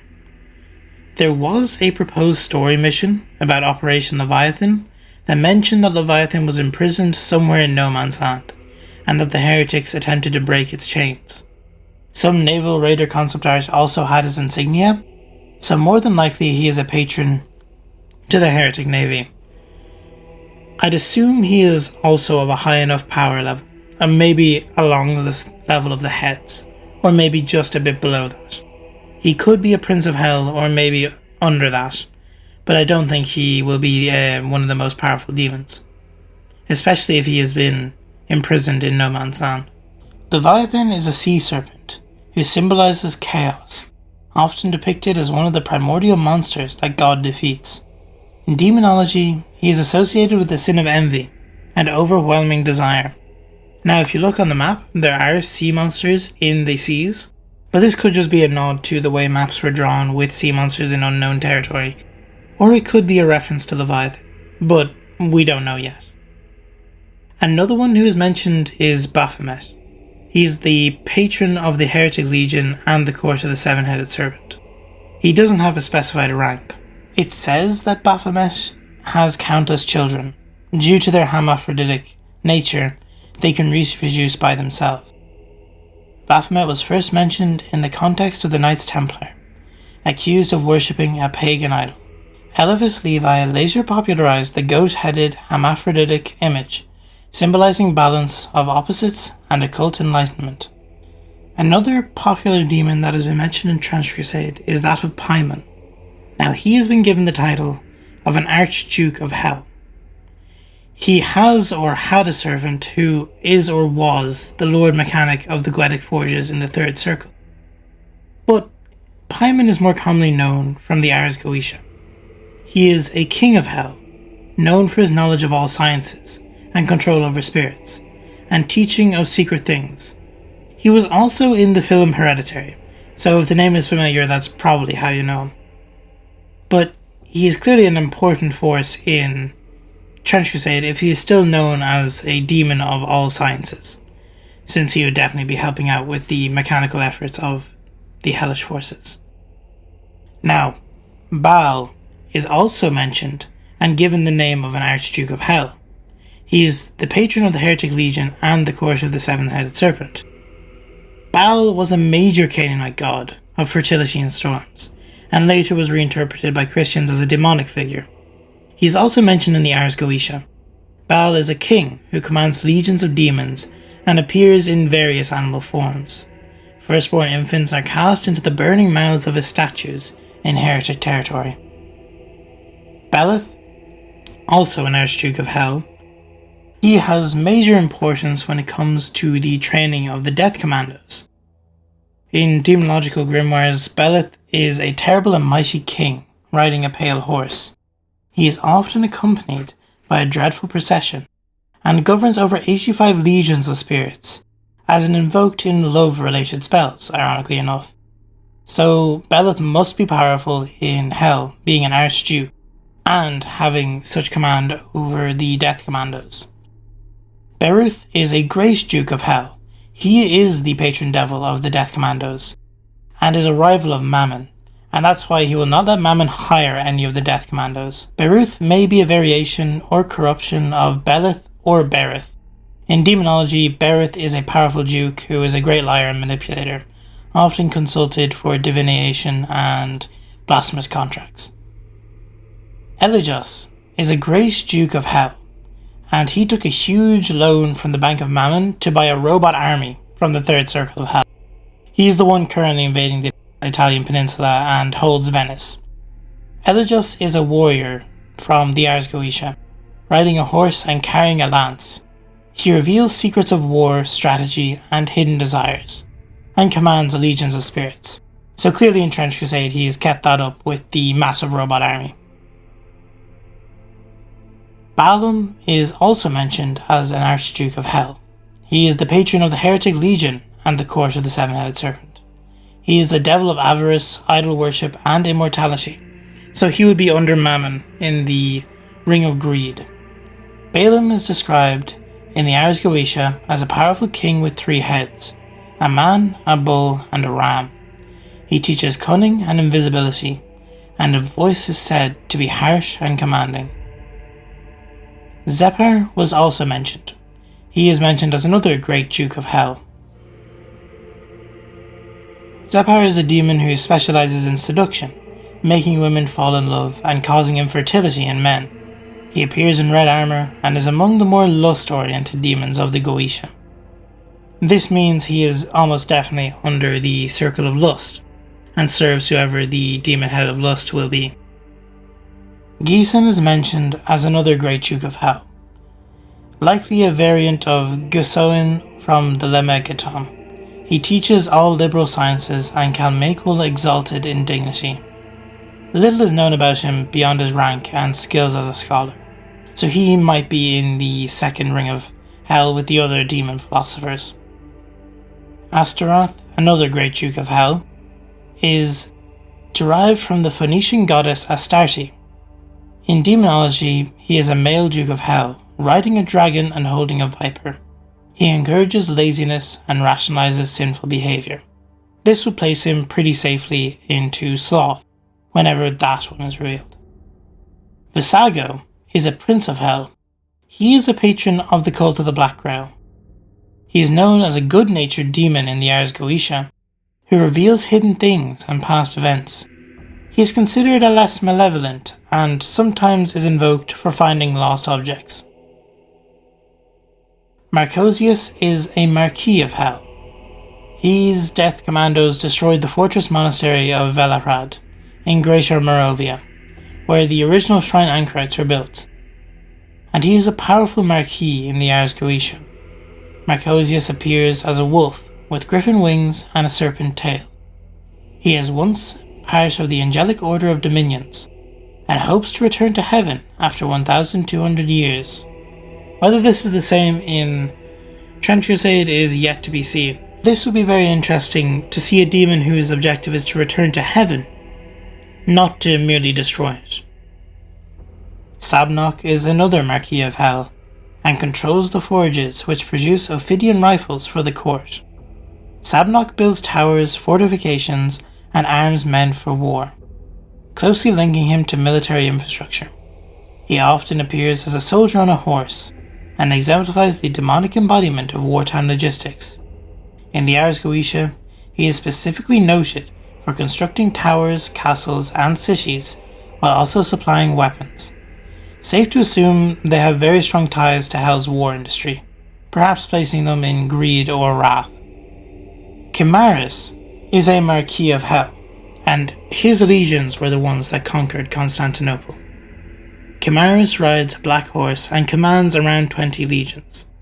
He teaches grammar, logic, and rhetoric, and is often associated with aiding in locating hidden treasure and military victories. I feel Chimaris probably falls under greed or wrath, much like the other one. Andromedus is an Earl of Hell, the Autoflenser, head of the Temple of Metamorphosis. He and his followers were the ones who discovered the doorway that the temple now worships. A lesser-known demonic Goetic demon, Andromedus returns stolen goods and punishes thieves and fraudsters. He is depicted with a serpent, and is also associated with truth and justice, a strange inversion for a demon. He appears insectoid in their concept art. He flayed himself in order to make room for the metamorphic vector. Zimniar is the devil of the north, and seeks to become the serpent head of pride to conquer the northern lands of Earth. Though we don't know who the serpent head of pride is currently, my bet is still on Lucifer, I believe this will be a very interesting and important part of the Trench Crusade lore. Zimniar is one of the 4 cardinal kings of hell, and represents the north in the Grimoirium Verum. He is one of the chief rulers under Lucifer, and is rarely invoked due to his terrible power. Enlil is an infernal noble of the Order of the Fly. Enlil was a major Mesopotamian storm and wind god, not traditionally considered a demon. He was repurposed as hell nobles in Trench Crusade, and this mirrors how ancient deities were often demonized by later religions. Coronazon is a demon major and a lord mechanic of the Goetic Forge. The church deployed a paladin to assassinate this demon, so it's very unlikely to still be alive. This could be the underling of Paimon, and I think it's heavily implied if there's a paladin sent after him, he's not alive anymore. Coronazon is a chaotic and destructive demon from the writings of John Dee and Aleister Crowley. He guards the abyss and represents the fragmented ego, delusion, and madness that prevents spiritual enlightenment. Sukkoth Benoth is another demon that has been mentioned, though he has an unknown rank, but is presumably lower than Baphomet. He is a popular patron to the heretic priests and a spawn of Baphomet. He really enjoys lighting things on fire. He grants his followers twisted eloquence and wisdom, which allows them to dominate their fellow man. The magics he teaches warps both mind and body. He demands the eyes and intestines of captured demons and animals be sacrificed to him. This, I'd say, pretty safely puts him into Wrath. And being the spawn of Baphomet, who is also in Wrath, would make sense. Mentioned in Kings, Sukkoth-Beneth is an obscure deity worshipped by the Babylonians. Later occult writers imagined him as a demon or minor god of perversion and debasement, possibly female or androgynous. Pazuzu has also been mentioned, but also of an unknown rank. He appears to have at least one heretic legion dedicated to them, and their legion is currently located near Trebizond. Pazuzu is a Mesopotamian wind demon, known from Assyrian and Babylonian mythology. Though malevolent, he also is invoked to protect from other evil spirits, especially to ward off Lamashtu, who harms pregnant women. A fun fact is this guy was also featured in The Exorcist. Infernal is another demon mentioned of unknown rank. Elements of the heretic naval fleet are sworn to him. Infernal doesn't appear in known demonological texts, suggesting an original creation or an obscure variant of a lesser demon. The suffix "el" implies angelic or divine origin. Perhaps he's another fallen angel. This brings an end to all the demons mentioned in Trench Crusade so far. I never thought that this video would cause me to tier list the demons of Trench Crusade, but here we are. I believe that's all that we have of information from them for now. I look forward to them hopefully ever fleshing out if I'm in any way correct with this. This was just a sort of fun video. I had the idea of how actually does hell work in Trench Crusade. What are the ranks? We hear Archdukes, we hear Great Dukes, Marquises, lower ranks, heads and princes and all these things, but where do they actually fit into the lore? So hopefully this hasn't just been a rambling mess and you understand a bit more about the demons of Trench Crusade, their historical backgrounds, and where they fit into the hierarchy of hell now.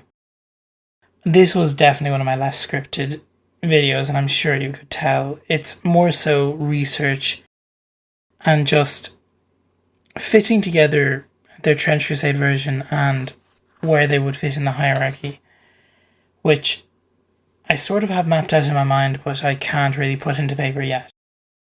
I will hopefully later on, when we know who has allegiances to who, be able to make a more detailed thing than just a tier list.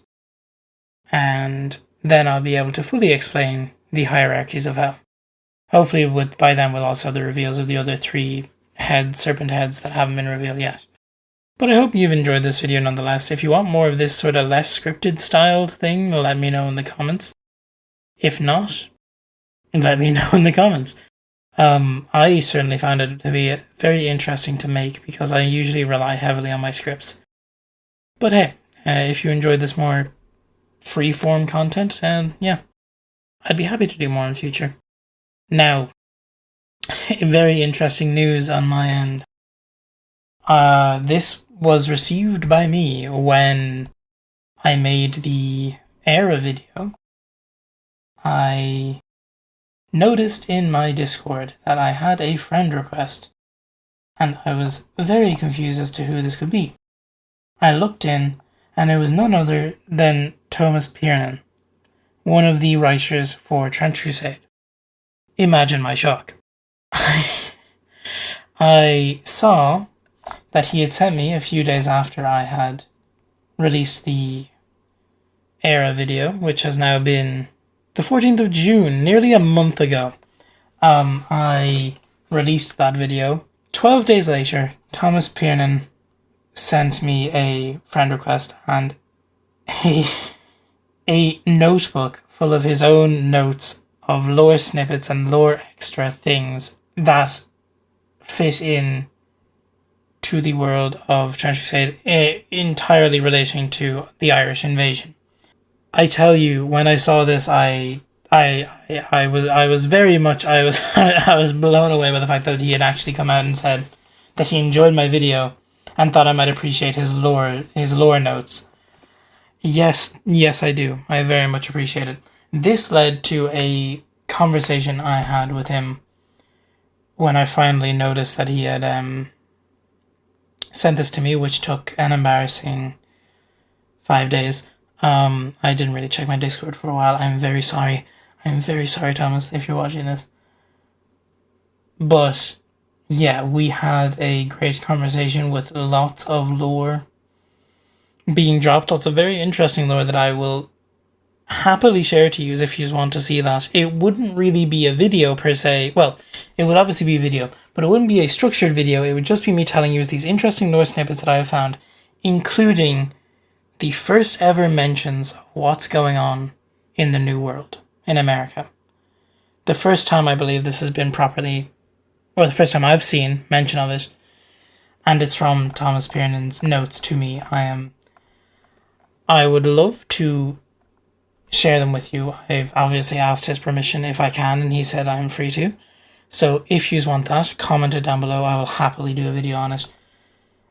It will be a bit all over the place because we had a discussion that went from Era's lore, how it relates to history, confirmed the thing that it was very closely tied to Cromwell's invasion. I knew I was right. Thank you. Went from that to France, to Ultima Thule, to the New World, to a bunch of different history of Trench Crusade, and I would be so happy to share that with you in a future video whenever I figure out a proper way to make it entertaining to tell you guys, instead of just basically showing you a giant text log and reading out what we said to each other. But yeah, if you'd be happy to see that, let me know. Leave a like on the video, comment, and subscribe. I don't really know how to end off this video because it has been such a weird one. But hey, I hope you enjoy. It is very long now, and 58 minutes. Oh my goodness, I'm going to have to cut this down a bit. But yeah, I noticed you guys also really enjoyed my video on the Forever Winter, which I'm very glad you did because I love that game. I've been playing it a lot recently. So I'll be making more lore videos on that and releasing them in time, going into each of the factions, much like I did with Trench Crusade. Anyway, that is all for now. I will see you guys in the next video, and I hope you have enjoyed. Across the battlefields of the Holy Crusade, there is no lack of diseases. Trenchfoot, typhus, malaria, typhoid, smallpox, yellow fever, pneumonia, trench fever, Marquisian disease, and countless others ravage the trenches and battlefields of the Great War. But they all pale in comparison to the most dreaded of them all, the Black Grail. A horrific disease that turns those it touches into servants of the Dark Lord Beelzebub. These demonic creatures, infected and cursed to do his unholy will, are seen all across the plains of war.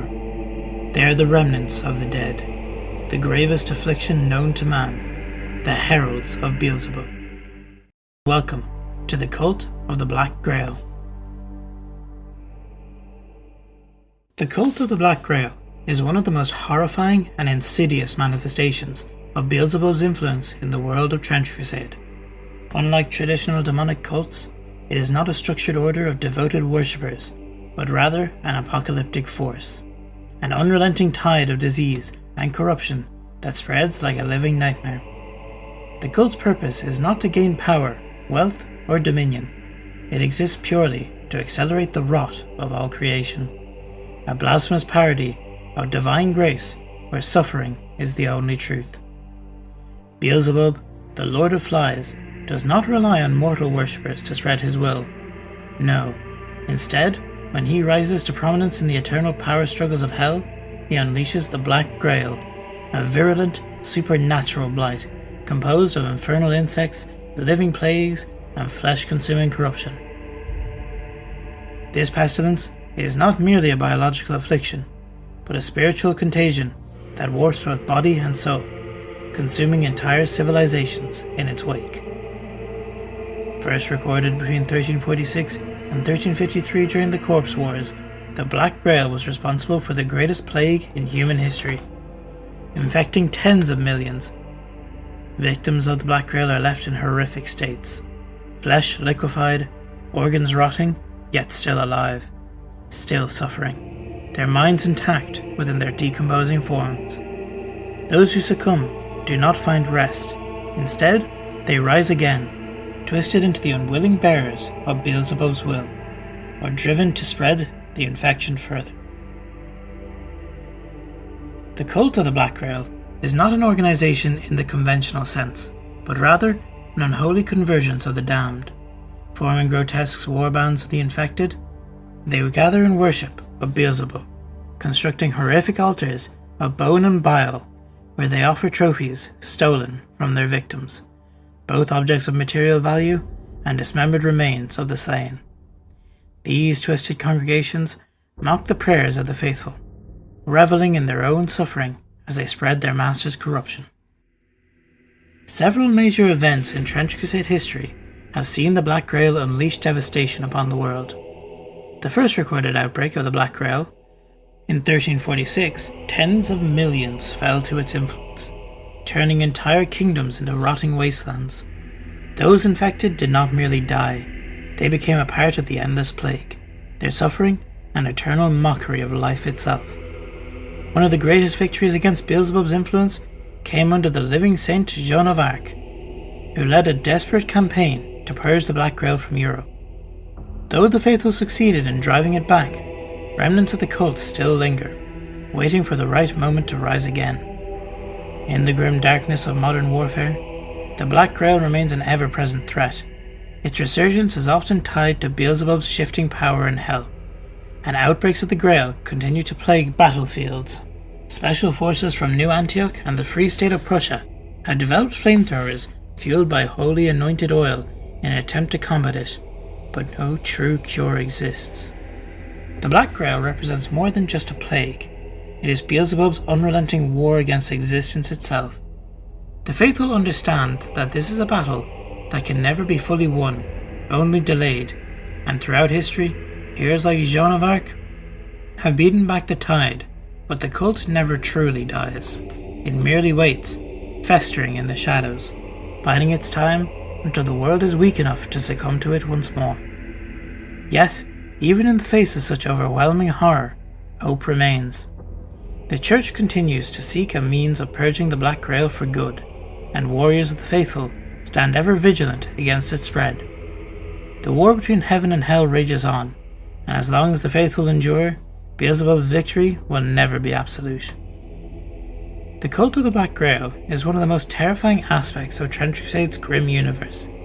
It is not merely a disease, but a weaponized force of demonic will, designed to corrupt, subjugate, and ultimately destroy all life. Its warbands, its plague knights, and its heralds serve as relentless agents of decay, ever striving to reshape the world into Beelzebub's putrid image.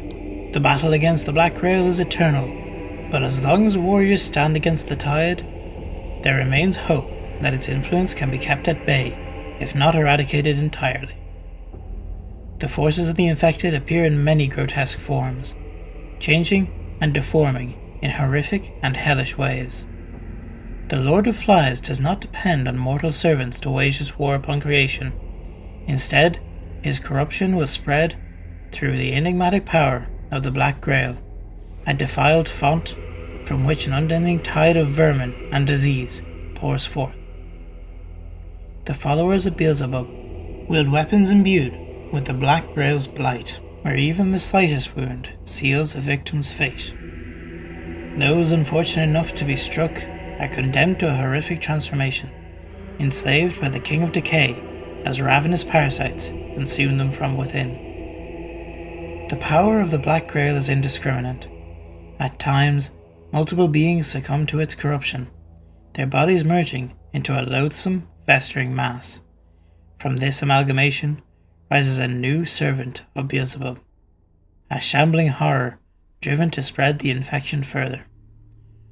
Foremost among these abominations are the Hounds of the Black Grail, twisted fusions of human, canine, and insect. They serve as the vanguard of the cult of the Black Grail, using their powerful, loping strides to overrun fortified positions, their grotesque mouthparts liquefying the organs of their victims, leaving them paralyzed and defenseless, perfect prey for the heralds of Beelzebub. The gifts of the Black Grail exact a terrible price. Those who partake in its unholy blessings begin a slow, irreversible descent into corruption, their flesh and souls consumed by the will of the Lord of the Flies. Only a rare few among the chosen possess the resilience to withstand its influence without succumbing entirely. Most, however, are doomed to become Grail thralls, hollowed out husks, their bodies festering with supernatural plagues, and their minds shattered beneath the weight of their afflictions. Once enslaved by the Black Grail, these wretched beings are stripped of autonomy, reduced to little more than puppets of the Black Grail's nobles. For eternity, they endure the torment of ceaseless infection, their ruined bodies teeming with parasitic horrors that gnaw at their insides and fester in their rotting flesh. Though they may still resemble the beings they once were, all traces of self have been erased, leaving behind only suffering and servitude.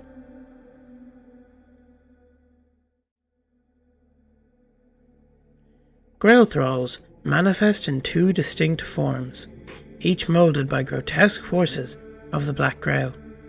The first, true Grail thralls, have been stripped of sensation, their bodies warped into nearly unfeeling vessels of rot and decay.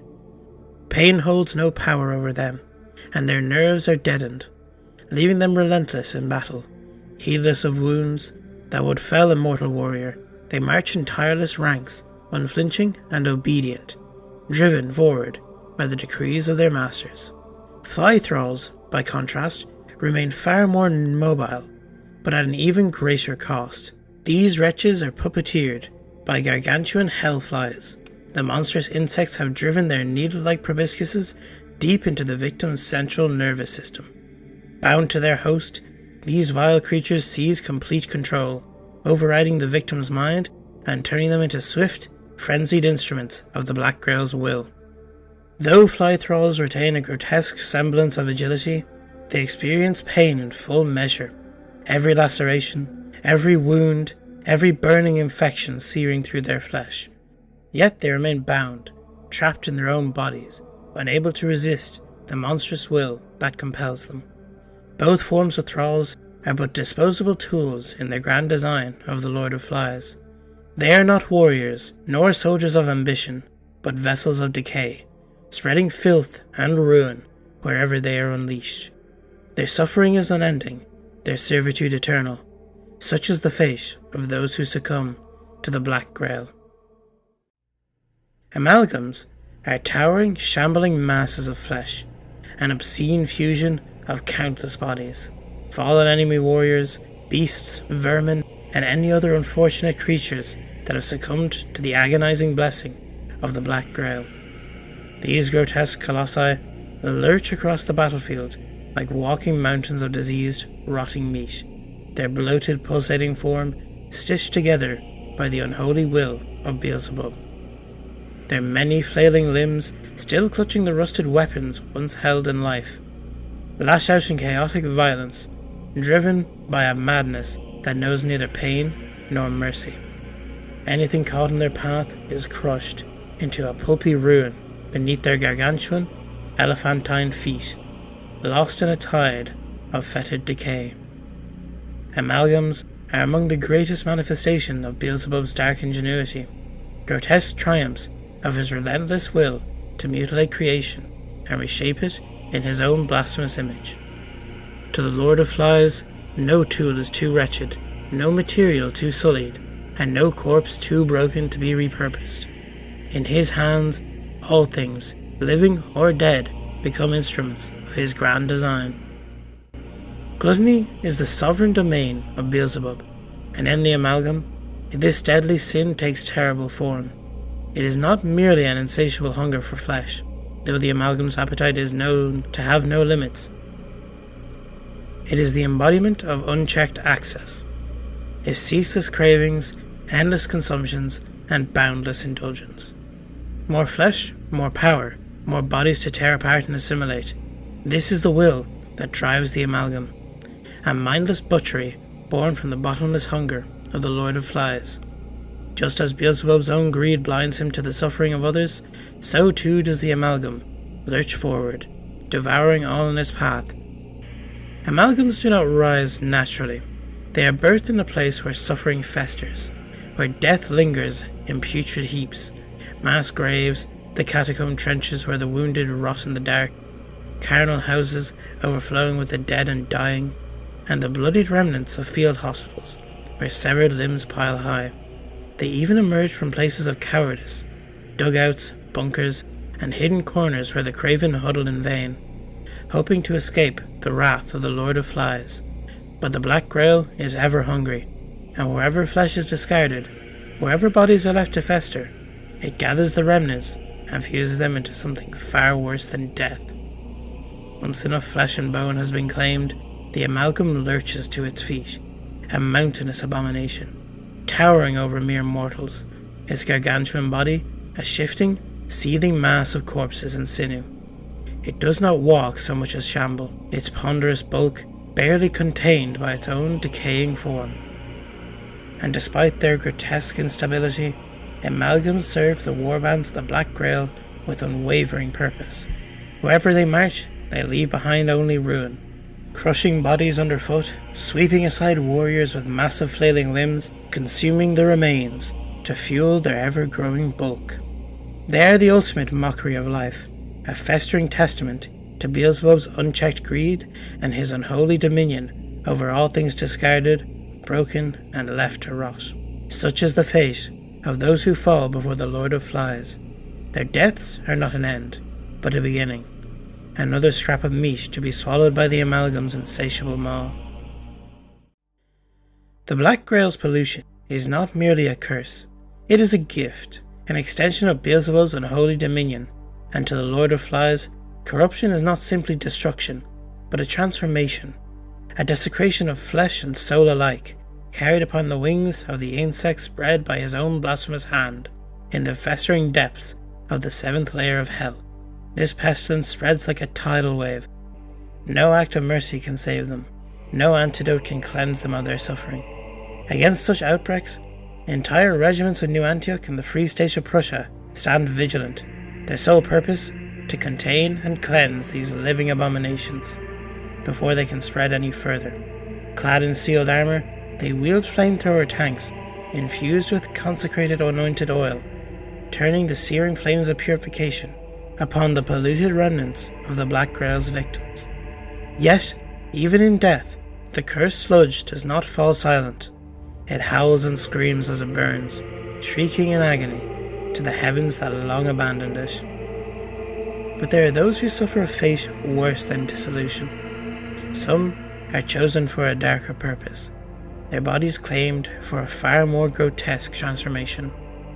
Bestowed with the grim honour of merging with hellflies, they are reshaped into hideous winged abominations, the heralds of Beelzebub, the wretched squires and scouts of the Order of the Fly. Their bloated, insectoid forms take to the air, their twisted wings beating with the sound that shatters courage and breaks the minds of those who hear it. And yet, the vestiges of their former human selves remain trapped within, fully aware of their torment, their decayed flesh repurposed as mere fuel for the monstrous beings that they have become.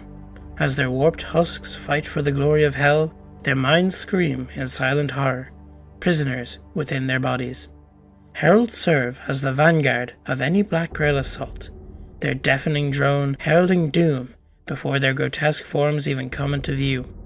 Their mere presence shatters the resolve of defenders, sapping their will and leaving them vulnerable to the horrors that follow.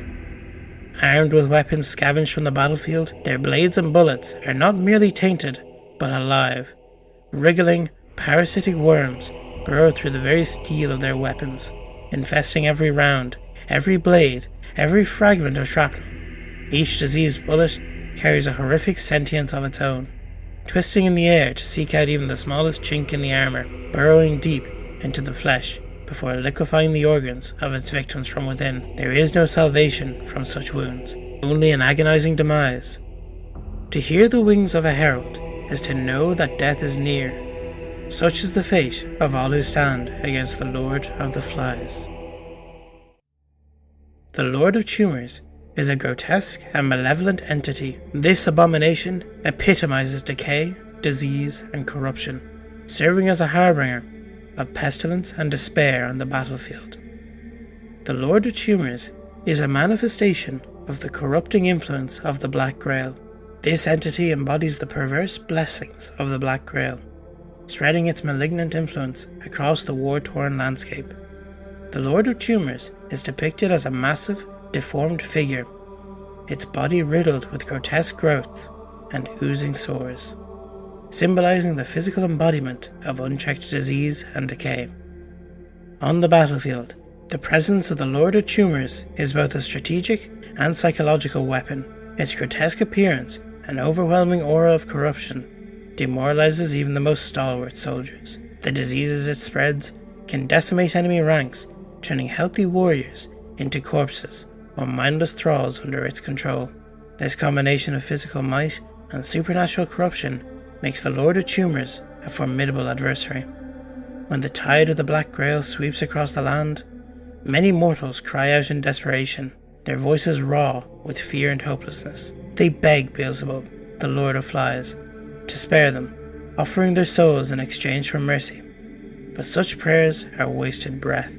The Prince of Gehenna has no love for creation, no care for those who seek out to bargain with it. His will is absolute, his hatred boundless. He does not grant mercy, only corruption. He does not accept worship, only servitude. His only desire is to see the world twisted into grotesque reflections of his own design, a writhing, plague-ridden wasteland, infested with vermin and sickness, devoid of the divine order it once held. Yet, among the terrified masses, there exists those rare few who do not beg for salvation, but instead yearn for annihilation. These individuals do not cry out in fear, they whisper in reverence. They do not flee from the tide of filth, they step into it willingly. They see the world not as something to be saved, but as something to be defiled, and to them the triumph of Beelzebub is not a curse, but a blessing. Among such wretches, the most depraved and bloodthirsty are chosen for a dark, terrible purpose.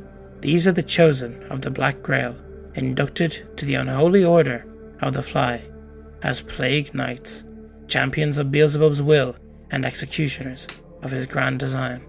When the Black Grail arrives, in its all-consuming wave of pestilence and ruin, the plague knights do not resist, nor do they fall like common mortals.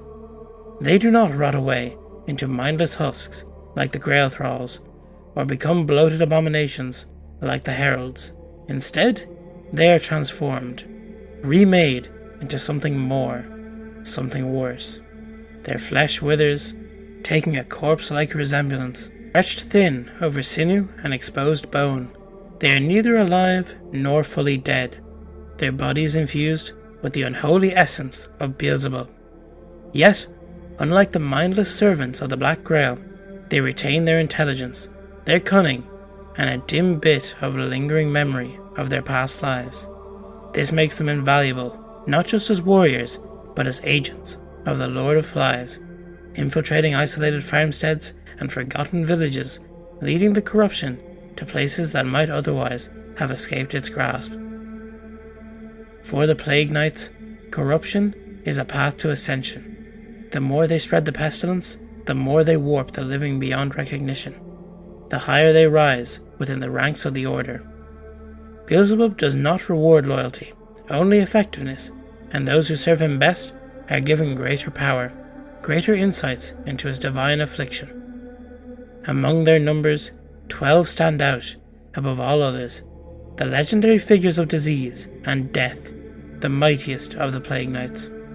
They are Beelzebub's mockery of the Church's holy paladins, dark champions whose deeds are whispered in terrifying reverence by those who know of them.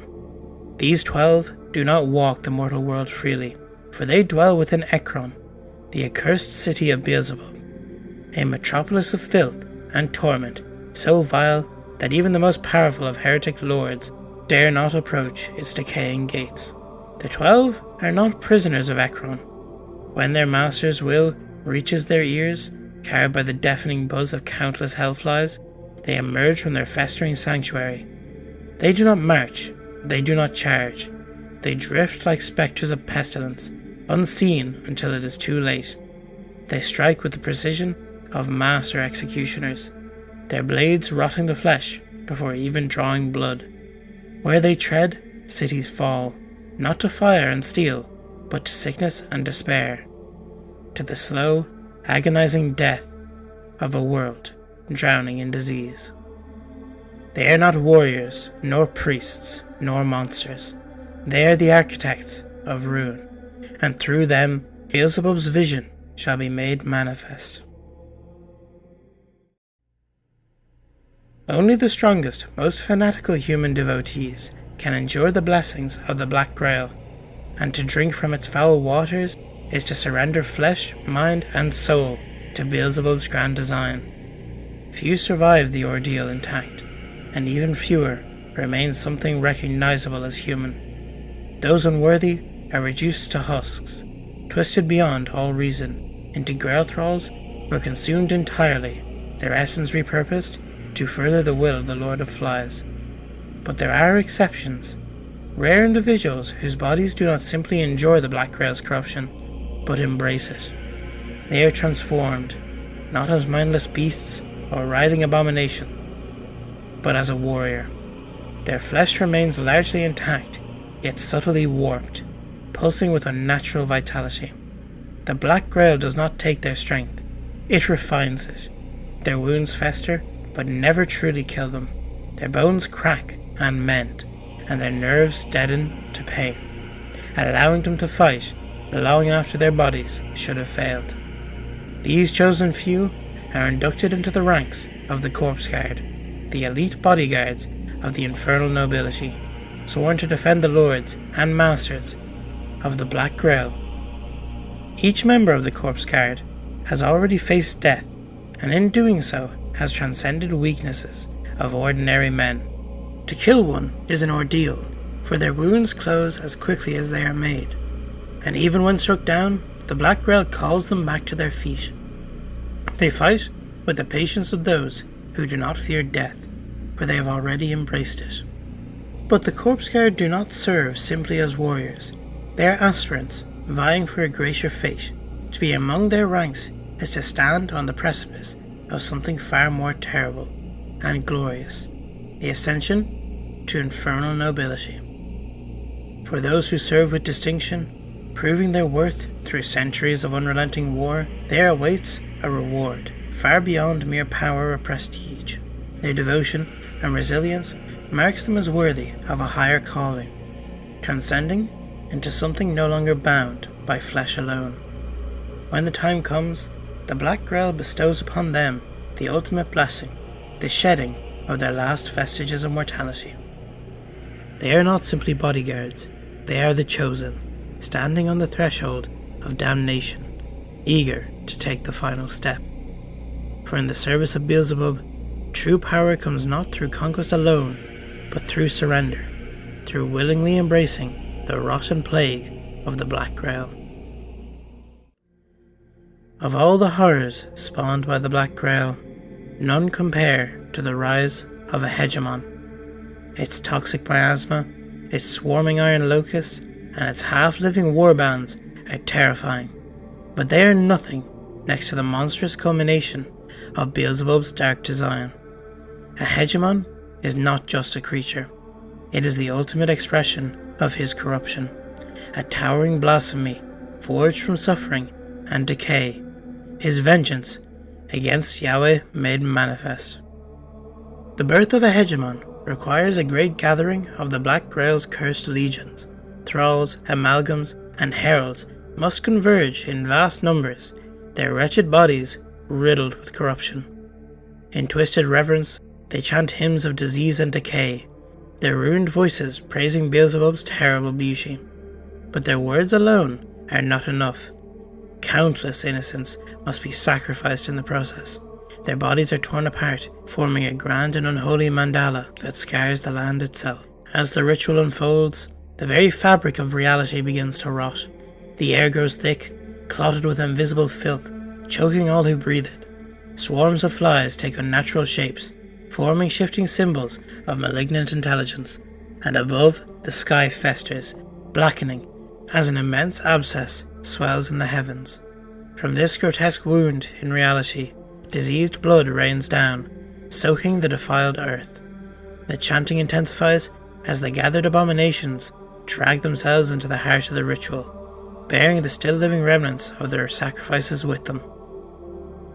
Then comes the final stage, a gruesome metamorphosis. The assembled creatures collapse into one another, their flesh merging into a writhing, shapeless mass. Bones splinter and reform, limbs contort into impossible angles, and faces stretch and dissolve into the quivering bulk. A colossal mound of rotting, pulsating flesh is all that remains. If this grotesque entity is not burned away within 13 days, it will complete its transformation, and rising as a hegemon of the Black Grail. When it emerges, it stands as a monstrous, armoured titan. Wreathed in the endless swarms of flies, this nightmare is more than a mere beast of war. It possesses the cunning of a fallen angel, imbued with the foul wisdom of Beelzebub himself. Its corruption seeps beyond the battlefield, infecting even the dead, ensuring that no soul can escape its master's grasp. Against mortal armies, it is an unstoppable force, capable of annihilating entire divisions and reducing mighty war machines to rusted wreckage. Only twice in history have these horrors risen.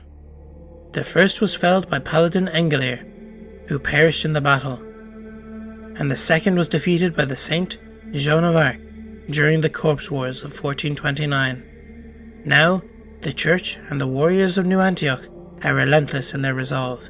They know the cost of failure. They know what is at stake, and they will not allow another hegemon to walk the earth again. In the year of our Lord, 1429, after 66 years of relentless war, the mighty hegemon of Beelzebub, Yersinia Rex, was finally vanquished, and the decisive Battle of Valence. Led by the living saint, Jeanne d'Arc, and the combined forces of the Church, they shattered the armies of the Black Grail, marking the end of the dreaded Corpse Wars and purging much of mainland Europa of Beelzebub's taint. The Lord of Flies was consumed with rage at this catastrophic loss. So much of the Black Grail's power had been poured into the fallen hegemon and his legions that Beelzebub's fury turned against his own failed servants.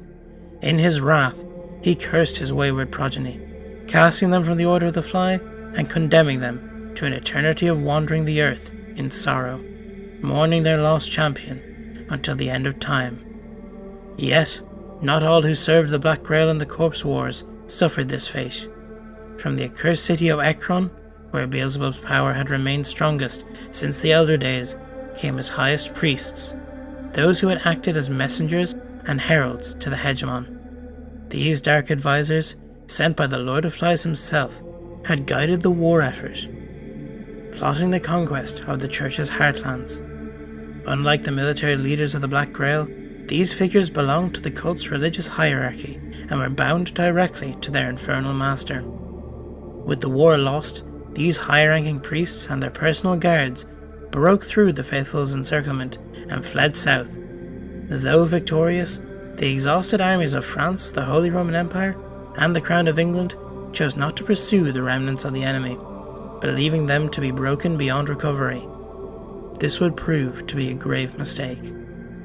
Rather than seeking refuge in heretical lands, the fleeing servants of Beelzebub struck at the city of Avignon. Its fortifications had been prepared for just such an attack, but the defences crumbled, not from force, but from treachery. In the dead of night, hidden cultists of the Lord of Flies betrayed their fellow citizens, throwing open the gates to the invaders. Leading them was none other than the city's own cardinal, a traitor who had secretly sworn himself to the Black Grail. These forces became known as the Missionaries of the Black Grail, and since then, the Black Grail has never been truly wiped from the face of Europe. Beelzebub's disease still spreads through its servants of the missionaries, or through secret cults, biding time before they strike. So, shall you join him, the spreader of disease, the Lord of Lies himself, Beelzebub? Shall you spread the plague to all those who reject his will? This is the cult of the Black Grail. These 6 factions are the key players in the Great War of Trench Crusade. It is up to you who you side with, whether it be the Principality of New Antioch as a soldier, or whether you are led by visions to become a trench pilgrim. If you have fallen to sin in the Heretic Legion, or are in the cult of the Black Grail, spreading Beelzebub's creation, you must choose your warband and wage war against your enemies. Among the 66 hellish dominions ruled by the fallen heretic warlords, none inspired dread as profoundly as Ekron. Even within this infernal pantheon of ruin, Ekron is feared and reviled, a place shunned not only by mortal cults who revere hell's sins, but also by the infernal emissaries of the court itself. No other city upon earth bears such a grotesque resemblance to the abyssal torment of hell as Ekron, the rotting jewel of the Lord of Flies, the throne of Beelzebub. Once a mighty angel of exalted rank, Beelzebub was among the first of the host to fall in defiance of the creation. In the ancient days of the world, mortals knew him as Baal-zebub, Baal of Flies, god of plague and decay, worshipped by the Philistines who erected temples in his name. It was in Ekron that this cult took root, and ever since that time, the city has remained the heart of his corrupted dominion, steeped in decay, gluttony, and damnation. Now, Ekron is a place forsaken by all. Even the heretic legions, who owe their allegiance to the sin of gluttony, dare not tread its festering streets. They know that in their warped and fallen forms, Beelzebub still sees something unbearable, a reflection of what he once was, of the Father who cast him down. After all, were they not made in that divine image? Do they not remind him of the betrayal of his mortal worshippers, who once bowed to him, only to flee at the first sign of divine wrath? Long ago, Beelzebub sought to claim the Ark of the Covenant, the holiest relic of the Hebrews. In the Battle of Ebenezer, his followers triumphed over the Israelites and seized the sacred vessel. But, though victorious, they dared not bring the Ark into Ekron. Yahweh's wrath followed the stolen artifact like a curse. Wherever the Ark was taken, pestilence and tumors spread like wildfire. His hand smote the cities that held it, and terror filled the hearts of Beelzebub's followers. So great was their fear that they defied their master and returned the Ark, abandoning him in a moment of ultimate humiliation. The betrayal marked Beelzebub forever. Cast down and scorned, he swore an eternal vengeance, not just upon God, but upon all of creation. He would unmake the world, corrupt every living thing, and poison every breath of life until nothing pure remained. Retreating to his citadel in the seventh circle of hell, Beelzebub began his greatest work, the crafting of a plague unlike any other, a pestilence that would make the 10 plagues of Egypt seem trifling in comparison. For 2 millennia he toiled, pouring his essence and will into a dark miracle. The result was the Black Grail, a vile chalice of pestilence, a living curse designed to rot the foundations of the world itself. When it was finally unleashed in the accursed year of 1436, it brought many civilizations to its knees. From the ashes of that devastation rose the Order of the Fly, Beelzebub's new chosen. They rebuilt Ekron, atop ruins choked with the dead, and resurrecting it as the heart of his power in the mortal world. From the Hellgate in Jerusalem that was, the essence of Beelzebub oozed across the land, infesting Ekron and its surrounds with an army of demonic vermin, hellflies, locusts, flesh-eating beetles, and scorpions twisted by infernal design, all carriers of the Black Grail's corruption. Now, Ekron stands as both cathedral and mausoleum, a city of blasphemous glory and unspeakable decay. Temples from every faith on earth, mosques, churches, synagogues, shrines, and even pagan altars have been looted and dragged here by throngs of mindless Grail thralls, creatures broken and reformed in Beelzebub's image. In the streets between their ruined facades, the undead shuffle through rivers of rot, and airborne swarms whisper prayers in 1,000 lost tongues. These sacred relics and monuments, priceless immortal eyes, are of no worldly value to the Lord of the Flies. What draws him to them is the power that lingers within, the faith, the worship, the spiritual resonance, imbued by centuries of belief. Beelzebub, the parasite god, feeds upon that residual devotion, siphoning it into himself. He believes, with enough stolen worship, he can become what his father once was, more than just feared, but adored.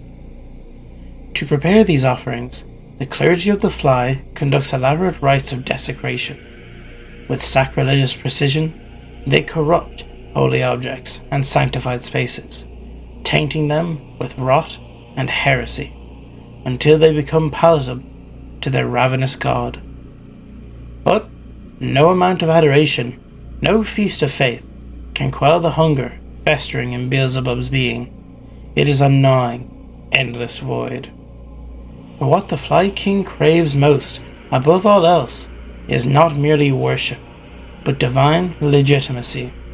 In his eyes, it is the child's right to replace the parent.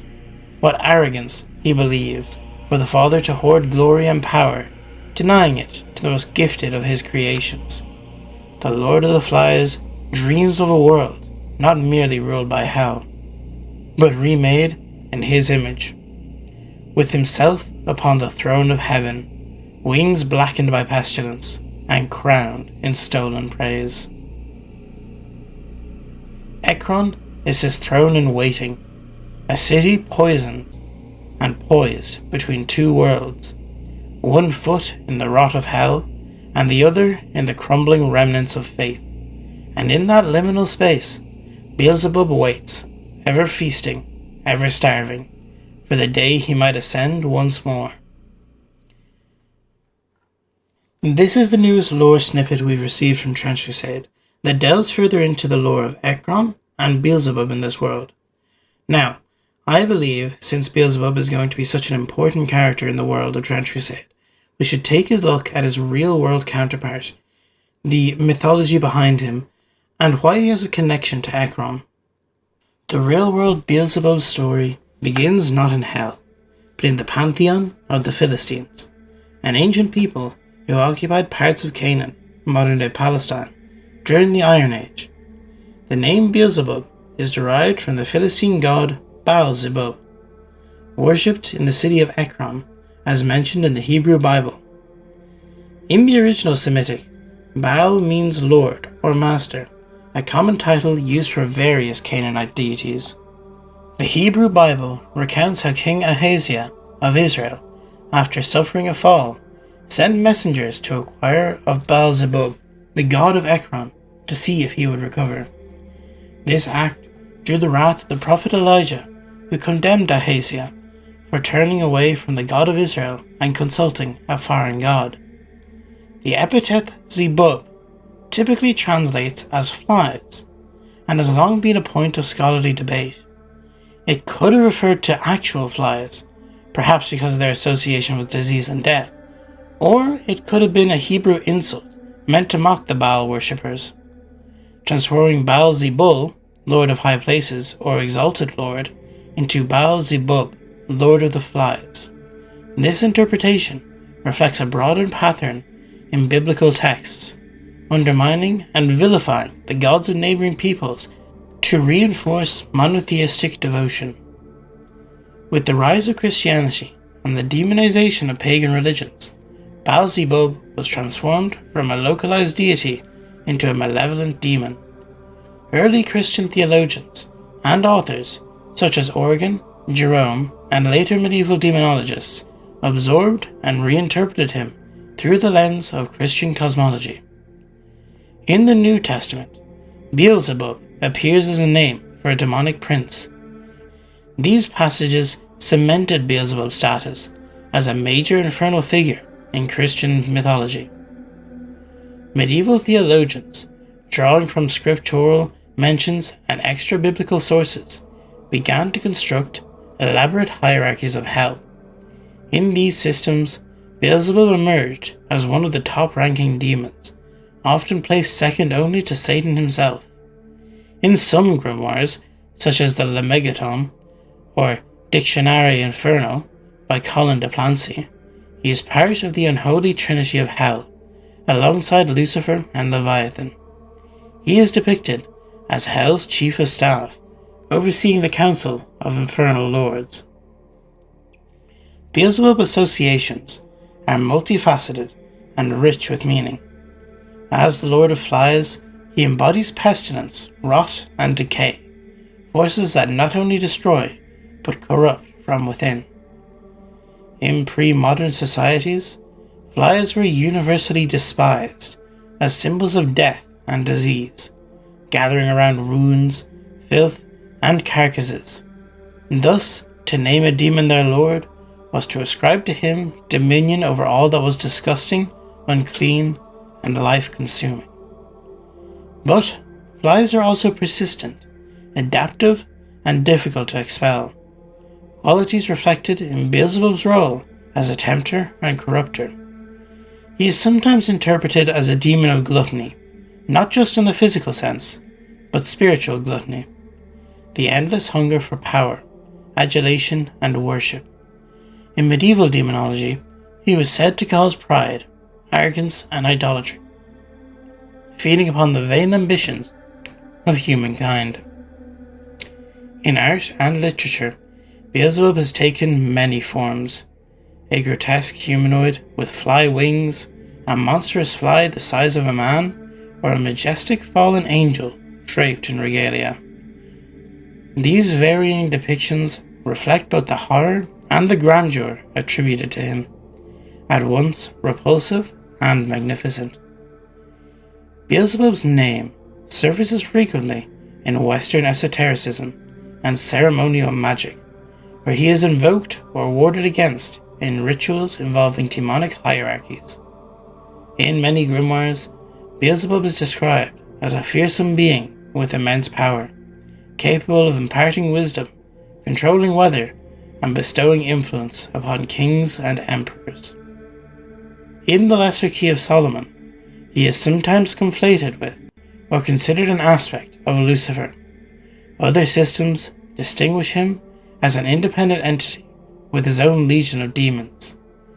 In Aleister Crowley's writing and Thelemic magic, Beelzebub occasionally appears as a symbol of divine rebellion and chaotic potential, though less prominently than other infernal names. In satanic and left-hand path traditions, Beelzebub is viewed not as evil, but as a representation of independence, nonconformity, and transformation. Some modern occultists reinterpret him through a psychological lens, seeing him as a metaphor for suppressed urges, the power of decay, and as a necessary force of renewal, or the ego's craving for recognition. Beelzebub's cultural presence has persisted through centuries of literature and art. In John Milton's Paradise Lost, he appears as one of Satan's chief lieutenants, a noble but fallen angel who debates strategy in Hell's Parliament. In William Golding's novel Lord of the Flies, the name becomes a central metaphor for the primal savagery within humanity, the beast that lives in all men. Horror films, comics, and games continue to draw upon Beelzebub's mythology. In many modern portrayals, He is a symbol of plague and infestation, the monarch of parasitic evil, or a mastermind of demonic schemes. From the exorcist to Diablo, his name invokes a blend of fear, awe, and ancient dread. Beelzebub is more than a demon. He is a cultural echo of humanity's oldest fears and hungers, from his beginnings as a Philistine deity to his role as one of Hell's sovereigns. He represents not only physical corruption, but the deeper, spiritual rot that can consume civilizations and souls alike. Whether viewed through the eyes of religion, folklore, or psychological symbolism, Beelzebub endures as one of the most complex and compelling figures in the infernal imagination. And his throne was the city of Ekron, in the real world as well as that of Trench Crusade. Ekron was once a thriving Philistine stronghold, and it occupies a unique and ominous place in the tapestry of demonology. It is in this ancient city that the deity known as Baal-zebub, later twisted by Hebrew scripts into the infamous Beelzebub, was worshipped. Across centuries, Ekron's name would come to echo not as a city of men, but as the spiritual epicenter of pestilence, decay, and demonic power. A gateway between the worship of a pagan god and the enthronement of a prince of hell. Ekron was one of the 5 principal cities of the Philistine Pentapolis, alongside Gaza, Ashkelon, Ashdod, and Gath, situated in Shephelah region of modern-day Palestine. It thrived between the 12th and 7th centuries BCE. The city was known for its military and religious significance, and the archaeological evidence confirms the existence of a major temple likely dedicated to the local Baal deity. The Hebrew Bible places Ekron at the heart of spiritual confrontation, shown through the story of Ahaziah, which ended with God declaring Ekron false and detestable. From there on, Ekron descended into ruin, but the worshippers of Baal never left. Beelzebub's ascent paradoxically deepened the connection between Beelzebub and Ekron. Though the physical city was long in ruins, its spiritual footprint remained potent. In the mythic imagination, Ekron was no longer merely a Philistine city. It had become a cursed site, a blasphemous origin point for one of Hell's darkest lords. Ekron is resurrected, not as a historical ruin, but as the earthly seat of Beelzebub's power. Here, the ancient city becomes a festering realm of spiritual and physical decay.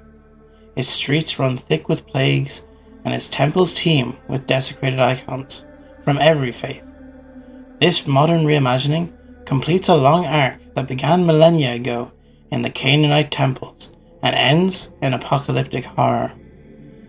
In this interpretation, Ekron is often portrayed as the mirror of Hell's 7th circle, where Beelzebub, now fully formed as the king of gluttony and the lord of flies, rules with diseased majesty.